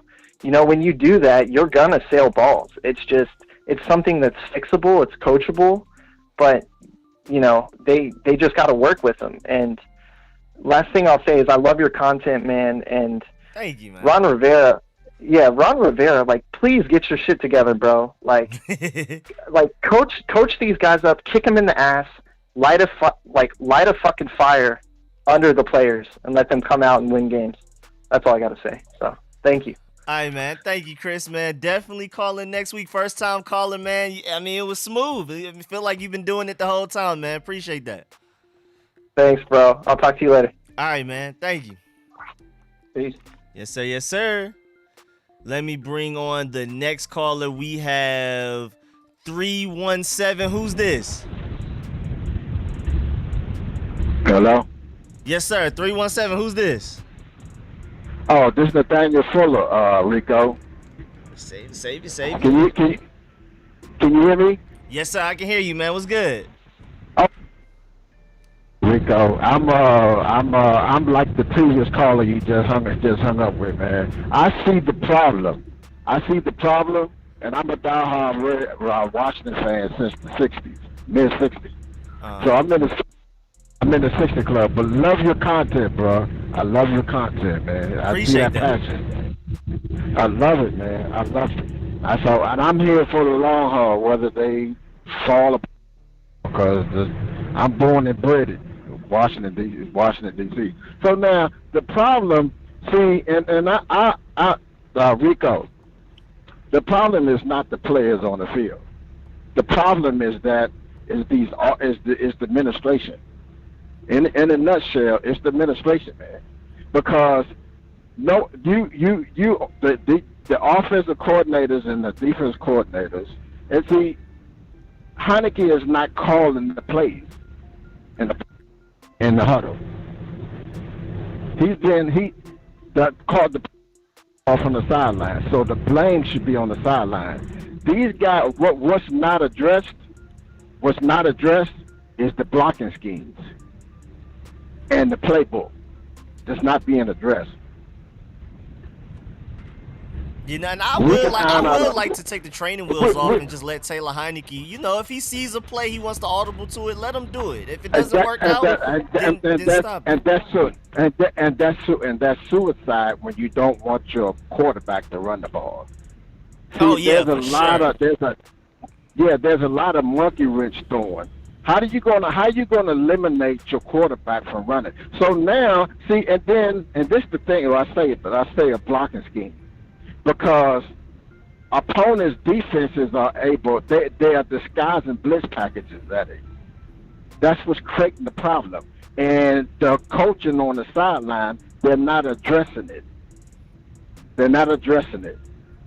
Yep. The blitz package. There's another thing on offense. The two things they need to do on offense. They need to call more plays for the tight end. They really need to center their whole playbook around the tight ends, because the defense's cornerbacks, they are smothering our wide receivers. So we have to misdirect these guys, because they're getting most of in 16 games a year, they are targeting the wide receivers. So you have to use your game plan, your playbook, and give your tight end more touches. Look at that board, the Raiders tight end. Darren Waller. Woo! They've never seen a tight end with that kind of talent. If Heineke, they need to implement and have more plays. They need to run the offense through the tight end. But why do you think Brady and his tight end, why do you think they've been able to control the league Yep. for 20 years? Yeah. Right. Right. And then another thing, and the reason you can't blame the moving parts. I don't blame the players. I think Heineke and if the moving parts is not moving correctly, that affects the development of the whole team. And I say the shoulder of that blame should be on the offensive coordinators and defensive coordinators. And defenses, and once the offense gets to clicking and work around the tight end, and really they need to start trying to. And Heineke has to run the ball. Please. He needs that. Because I've never seen. Every year I've watched this team, it's like butterflies flying all over the fucking stadium. I don't understand that, man. And a lot of that is because they don't have, they lack fundamentals. That's why they can't execute on it. And it's not the players. And I'm gonna give the team hope. It is not the players, man. The players, it's the coaches. All this three and out. All you do is all this 3 and out is give the opponent's team to put together blitz packages that forces the team, Washington, into more mental mistakes. Yep. It is not the off. And then if the offensive line is on the field all the time, and you're not getting any production out of it, you kill the development of the offensive team. And another thing, they need the blocking schemes. They need more misdirections. They don't get enough because the game the games can be won on the line of scrimmage. Mm-hmm. It's too much repetitive. It's too much. It's too much times,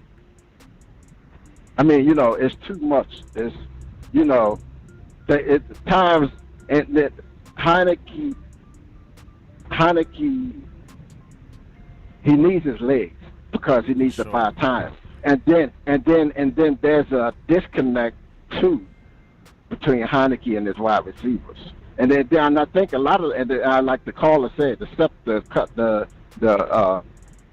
receivers are not getting separation.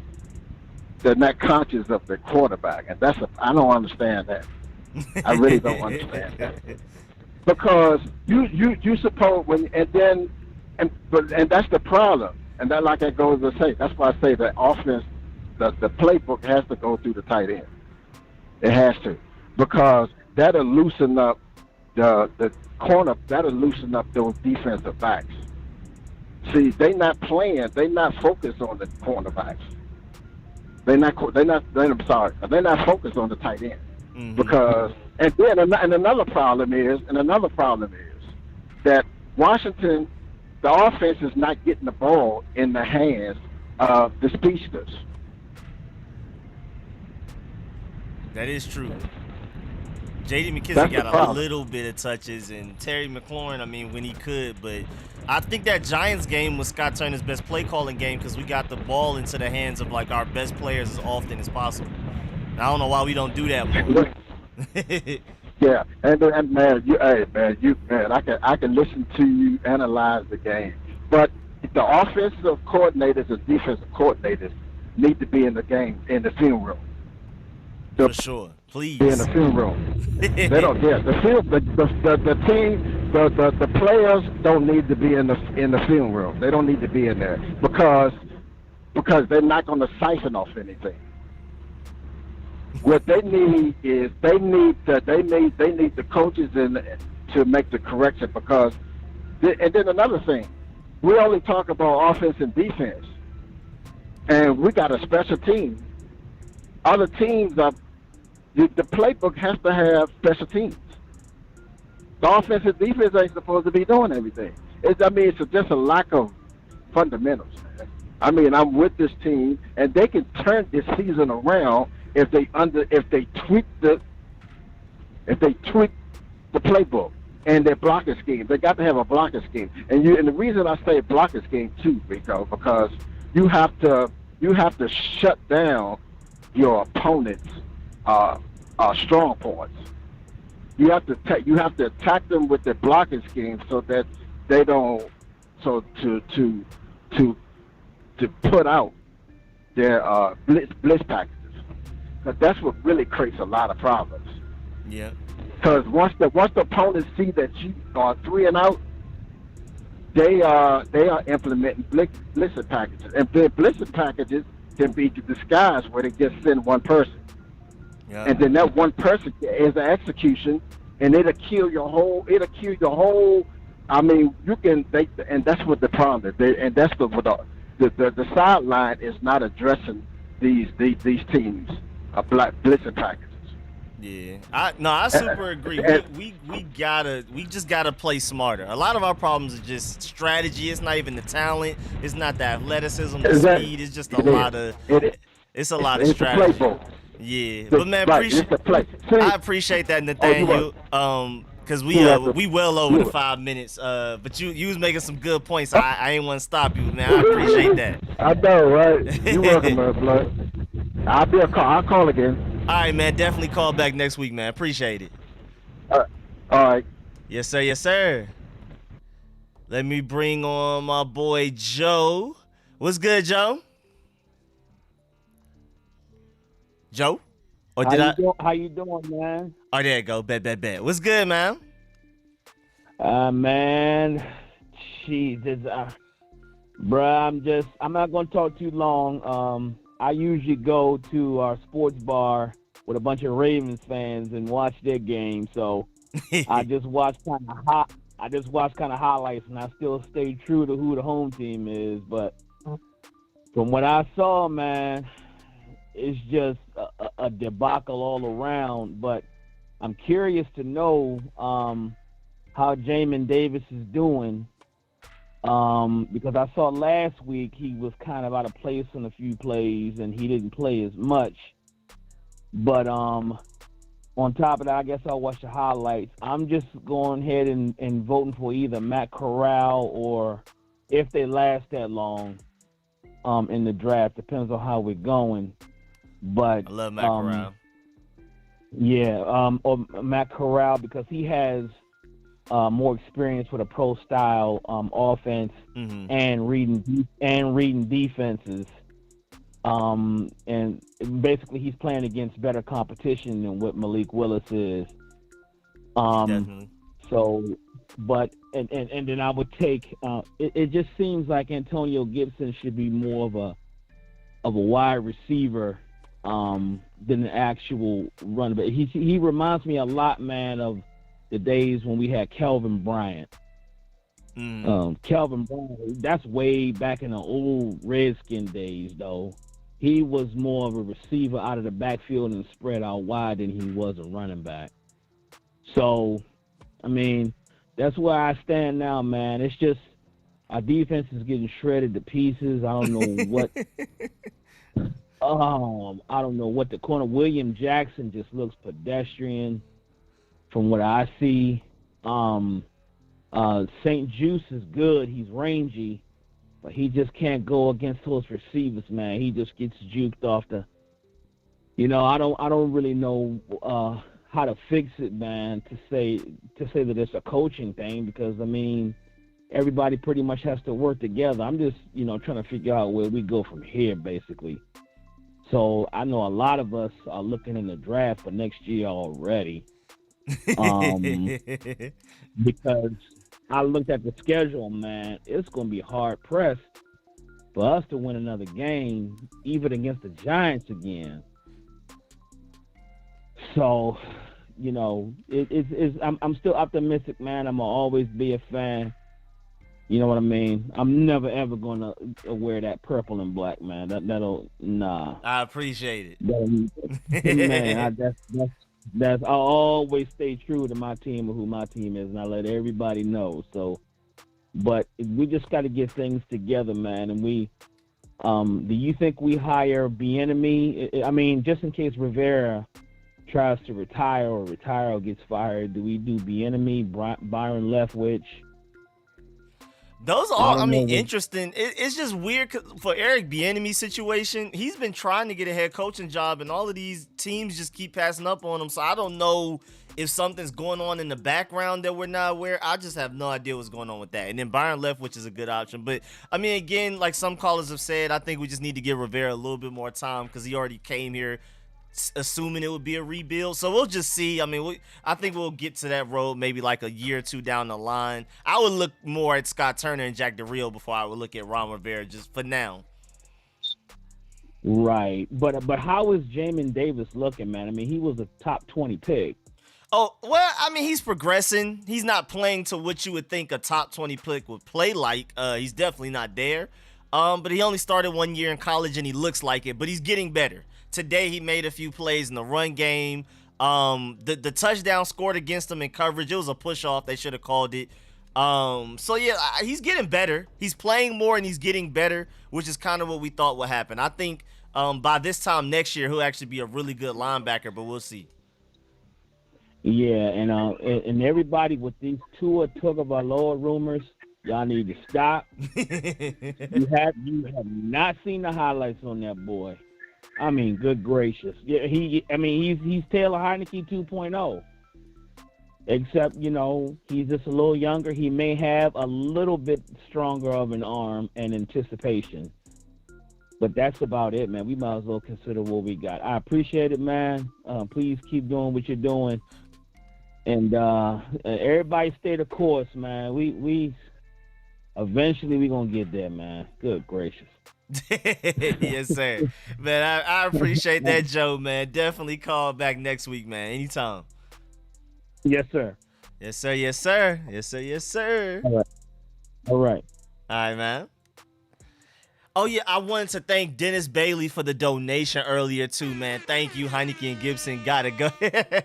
Appreciate the donation, my boy Dennis Bailey. I hope you're still here. I hope I said thanks in time. I know I'm really late with that, though.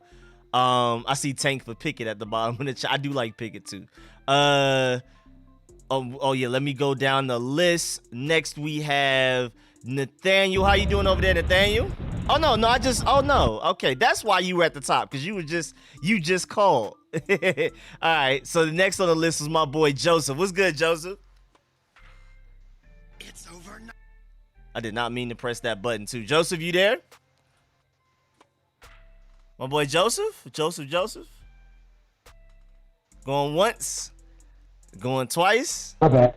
Hello? All right, there we go. Good. I'm glad I waited a little bit longer. What's good, Joseph? What's up? How are you?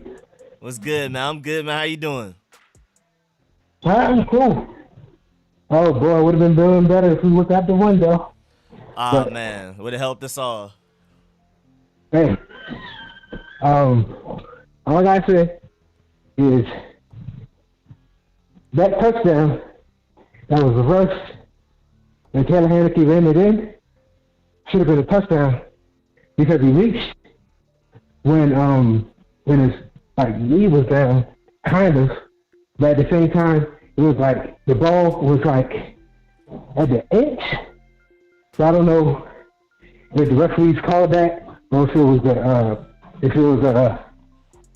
a payment that the Packers did, a home field advantage or something. And also the Antonio Gibson fumble that Chase Roulier recovered. I will reiterate, Chase Roulier recovered that fumble, so technically that fumble should have not been a fumble loss in the Packers ball. But once again, home field advantage. Don't know how much the Packers paid the rest, but I guess it was effective. And what else? The defense had a subpar game. And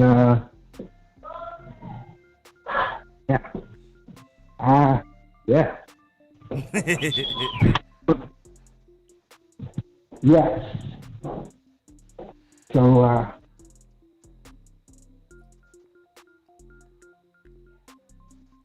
yeah, man. The defense, I would say they played better, but they're still not playing to the standard that we have of them being a top 5 unit that we had when coming into this season. I mean, granted, we played a lot of bad quarterbacks yesterday, but I mean, we also added a lot of pieces, and we thought they would be able to contribute immediately. So, yeah, the progress is good. I appreciate the progress as far as the defense goes, but I mean, as soon as the defense starts doing anything, the offense falls off a cliff, even after gaining 430 yards. No points though, just no 10 points.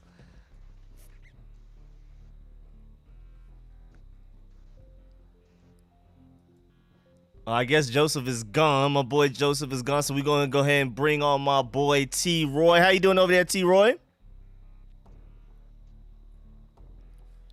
Hey, what's up? How you doing, Rico? Man, what's good, man? How you doing?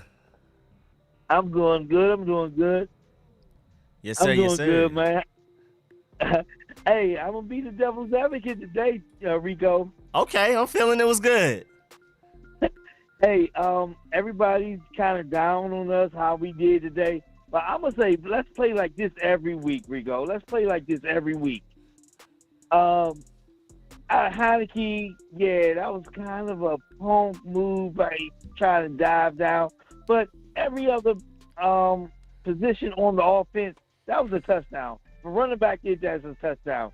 Receiver did that, that's a touchdown. If a tight end did that, that's a touchdown. If a fullback did that, that's a touchdown. But the quarterback do it, it's not a touchdown.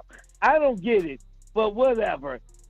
I agree. I'm a football player. I mean, that's kind of a punk move by going down like that, whatever. But that's a touchdown in every other position other than the quarterback. Yeah, I don't understand because he didn't slide backwards. Like, I don't understand how they called that down. He wasn't touched and he didn't slide backwards. He went forward. So even if he hit the ground before he hit the touchdown, that should still be a touchdown. So yeah, I agree. If that wasn't a quarterback, that's a touchdown. That's why you agreeing with me, bro. I'm being the devil's advocate there. Everybody else is down on that. Me, that's a touchdown. It should have been a touchdown. The Ricky Seals thing was a pass interference. I'm sorry. When they slowed it down and showed it in slow motion, the guy had his hand on the hip, turning Ricky Seals with the ball just at the line of scrimmage, at the end zone line, and he's 5 yards in and getting turned at that point. He's getting turned while the ball is early. He's turning them early. It's already a pass interference. Any other game, everybody knows if we doing that, that's a pass interference on us. So you can say that's touch, whatever, but to me, that's a pass interference. That's 14 points right there off the board for us. Today, play like y'all played today, and I guarantee that things are going to look better. We're going to look better. We look better today than we did at any point of this season. Today was a great day, and it's really, and if anything, anybody can say, all I can say today, and I can't really say too much more, the refs won this game for Green Bay today, and they took the game from us today.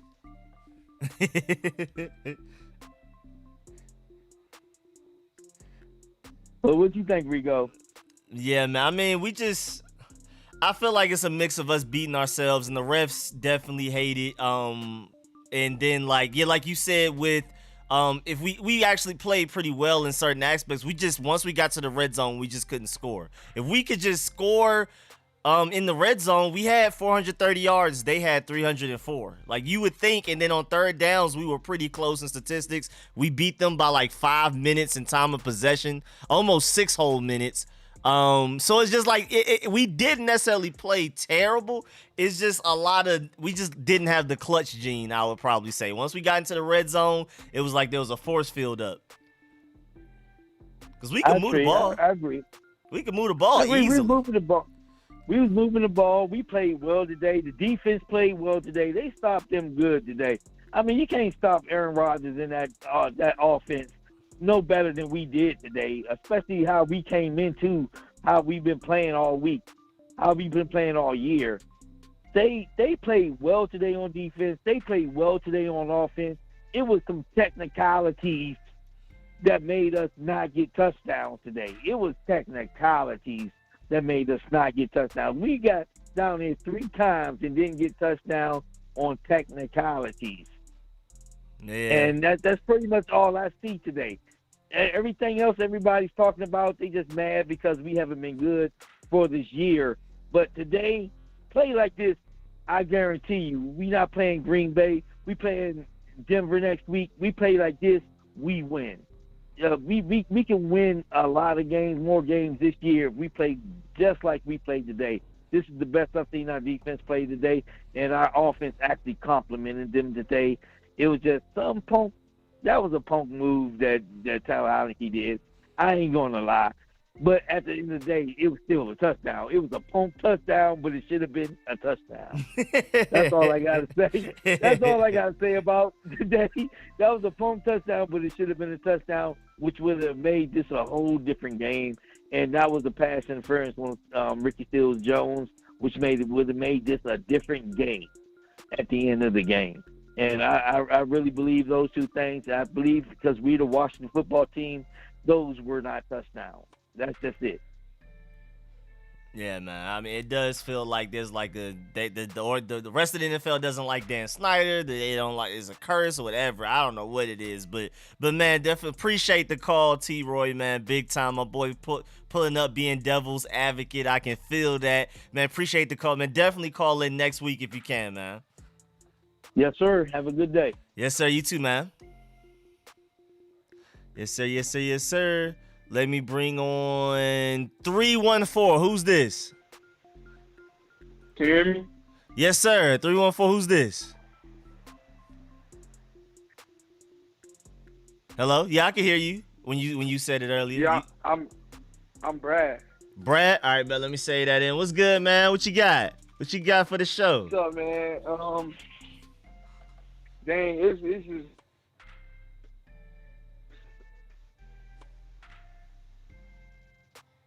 Hello? Did I lose you? Hello? Brad? Is it me? Am I the one tripping? Well, hold on, let me. Are you good? Hello? Can you hear me? Yeah, I can hear you now. What's good? You should. All right. I'll say it's just depressing. Like, cause we did. Can you hear me? Yeah, I can hear you. You good now? All right.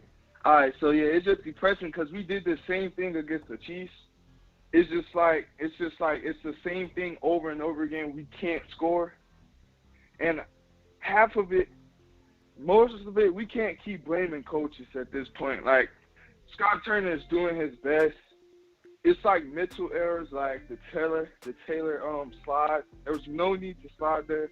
You had a wide open lane, but for some reason he chose to slide. There was nobody by him, and then the Terry just dropped, hit him dead in the helmet. You got to catch that. You're our number one receiver. So no way you should be dropping that. So I believe, people love to blame the coaches, blame Ron, but a lot of this was on the players. A big part of this was on the players. I do want to say, though, Benjamin St. Juste is a dog. He is really good. Yeah, I He's like really him. Good. People, and I ain't gonna lie, I was one of the people that was mad that we got a corner because we already had Kendall and WJ3. Didn't think we needed a corner. I was mad at that pick, but hey, he's been our second best rookie behind Sam Cosby. Agreed. But he's been great. And Cam Curl, in my opinion, are the best on the defense. Well, my fault. John Allen, then Cam Curl, and Ben St. Juste have been really great to me. Those have been the standouts on the defense. But if you look at our schedule, we just got that hard part. We just got the hard schedule out the way. So there's a tiny bit. We have a tiny bit of hope. We can go and beat them Broncos, and then we more than likely get beat by Tampa. I really don't know. More than likely get beat by Tampa, and then after Tampa, the schedule lightens up the whole entire way. So at this point, we can go and go on a hot streak, or we can mess around, go on a little bit of a streak, and then in like 8-9 with a horrible draft pick, or 9-8 don't make the playoffs with a horrible draft pick. So it's like I don't even know what I want to do at this point, because like that's the worst thing that can happen. You just go 9-8, don't make the playoffs, and then you're like 15th. So now you have to trade like 2 first-round picks, ugly, for like Kenny Pickett or somebody, or like Matt Corral. So like we're just like in a crazy, sticky situation right now. I don't even know what to do. I just have no clue. Like, because if we win these games and then just mess around and be 9-8, I mean, the fan base is going to go crazy. And we don't make the playoffs, we don't get a wild card, the fan base is going to look ugly. It's going to look terrible. Very probably going to have like the 15th pick. And everybody's going to be off going crazy. So I just don't know. We have a tiny bit of hope, though, because the defense finally made their debut today. It's about time, because they've been gone for the past five weeks. I don't know where they've been, but they finally made their debut. So that's really all I had to say. I just hope the fans have just a tiny bit of hope that we can get there. Hey, man, I appreciate that. My boy Brad, man, definitely call back next week if you can, man. And hopefully it's after a dub when we play those Broncos. I got you. All right, man. Appreciate it, man. All right. Yes, sir. Yes, sir. And to Brad's point, too, I mean, somebody else brought this up, too. I think it was Rich and maybe somebody else that, like, the schedule, if you look at it, because technically, if we're talking about quarterbacks, Russell Wilson probably won't be ready by the time we play the Seahawks. Maybe he will be. But if he's not, I mean, it's Derek Carr and Dak Prescott twice. And it's not, and again, we haven't even been getting outplayed top to bottom. It's really just been us beating ourselves, a little bit of refs, and going against elite quarterbacks. That's been the difference to me. But then there's also this, like he said, that going 8-9, 9-8, and not going to the playoffs is like worst case scenario, bro. That is an ugly middle. Just now you're not in the prime pick to get whatever player you want to get, whether it be Kyle Hamilton, whether it's a quarterback, you know what I'm saying? So that little 9-8 territory is ugly. Let me bring on the final caller. I'm gonna bring on Preston Smith. This will be the final call. The conference has been locked. And man, what's good, Preston? What's up, Rico? How you doing, man? Man, how you doing, man? Are you good? I'm great. Just to say this right off the break. Look, I really do not want to struggle and get to the playoffs. If we were going to make a move and be the team that we thought we were going to be in off season, we should have won 2 or 3 of those games earlier in the season. We haven't. Honestly, I think we were on par with Green Bay. It was execution and a couple bad rep. Yeah, a couple rep calls shouldn't have dampened our spirit. But we're a young team. We're inexperienced. We're not used to winning. Teams that are championship caliber are expecting to win, are used to win. So if you get a good bunch of young bucks, which we got, the core of our guys are young guys, and if you go and you get hit a couple of times, sometimes you're going to be resilient, and sometimes you're not going to bring the fight back to the guy Rich. So I see it like this. Look, I want to win today. I want to win at all costs. But look, if we don't have a realistic shot of winning this whole thing, getting to the playoffs, getting to the championship game, I'm not saying tank, Rico, because I'm a lifelong Burgundy and Gold fan, former Redskins fan, and, you know, what I'm really hoping is that the rumor's true about Dan Snyder. I really hope that rumor's true. That's the rumor I want to come to pass. If I got to put voodoo magic on anything, and I'm not a voodoo guy, but if I want to put voodoo magic on anything, is that the league seriously is talking to Dan Snyder and trying to orchestrate getting the team away from Dan Snyder. And although I'm not a big fan of Bezos, look, he lives in Washington. He's putting one of his headquarters here in Washington. Sell it to Jeff Bezos. Anything is better than this cat that we got that's running the organization now. Even though he is a lifelong Redskin fan. And God loves the fact that the Cooks sold it to a Redskin fan, but the guy is not above reproach. He is not a guy with a good reputation. he's got so much mud on him that It's it's not hurting us. even funny. It's hurting. I think the refs do. I think Dan Snyder is a reason like the calls go how they go. Or as far as Dan Snyder's side, not Bezos. Right. And you know what? We used to say back in the '80s when we were relevant then, in the early '90s when we were relevant then. You know, good teams get the calls. They always get the calls. They get the benefit of the doubt. Yep. You know, bad teams, mediocre teams don't get the benefit of the doubt. You don't get that. You don't get that respect. Refs don't look the other way. They don't say if it's 50-50 and you're the home team that you're going to get that call. That's not going to happen. And if you're away and you're against a upper echelon team like Green Bay, you will never get that call. Green Bay has been a perennial playoff team for the past 15 years. They're not going to change anything for us upstarts. You got to make your win. You got to make your magic, because those guys aren't going to hand you nothing. They aren't going to hand you nothing. That's a great point. Nothing is going to be given to you. If you see someone with your money and it's your money, you got to take your money from them, because they're not going to give up nothing. It's like Scarface. You want a piece of me? You want a piece of me? Let's go to war. That's what it's about. This is football. This is mano a mano. Your guys, your best guys against my best guys. The best guy's going to win. And guess what? The arbitrators don't like you too much, so you need to be a little bit better than they are when you step out in the field. Because they're not going to give you a PI. They're not going to give you a PI in the end zone when it's obviously the guy whose hand was draped on the back of Terry McLaurin. They weren't going to give him that call. So what are we kidding ourselves? I'm not saying, guys, we should lose hope or anything like that. I'm not saying mail in the season. But what I am saying, wherever the coaches have thought they should put in reserve for anything else, they should put it out on the field yesterday. They should go with their best. And if they can't win with their best, play the young cat. You know where they're going to be on your team next year. See what you got. And if you can't win with them, you know what you got to do in the draft. Like you said last season, we need to get a franchise quarterback. We need to address linebacker. We need to address safety. What are our weaknesses on our team?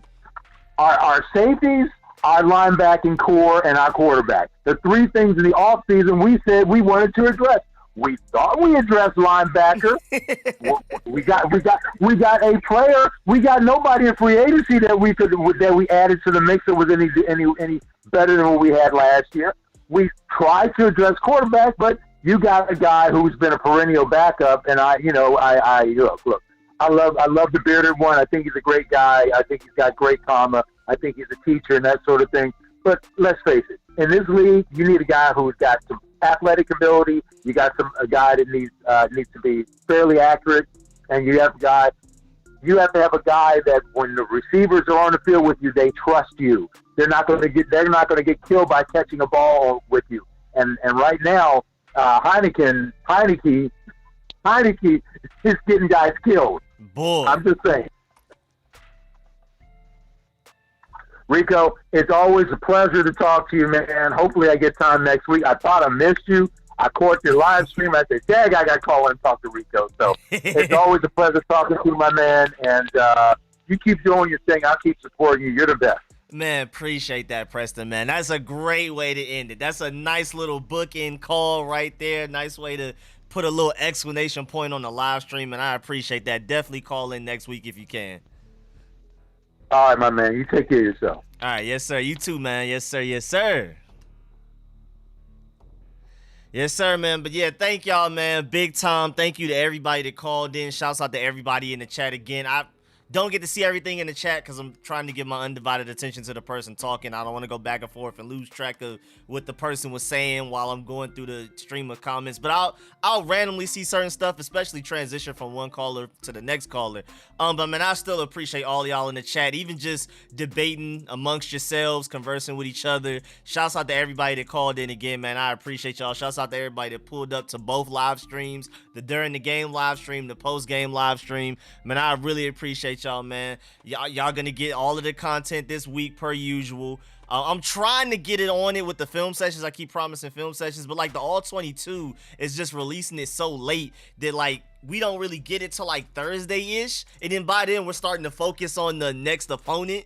And like I want to talk about Denver, but at the same time I want to show y'all what happened with Green Bay. So I gotta work on that because again I gotta make all of the channel members, all y'all your efforts, your money worthwhile. I want to give y'all some exclusive videos. So definitely I promise to come up to work on some film sessions this week. Even if I gotta go back and look at like Jamin Davis versus the Bills and how bad he looked then compared to how he looked against the Chiefs or something like that. Because again, they don't release the All 22 for this Packers game until like Thursday, which is weird because last year they used to come out with it sometimes the night of. So I don't know.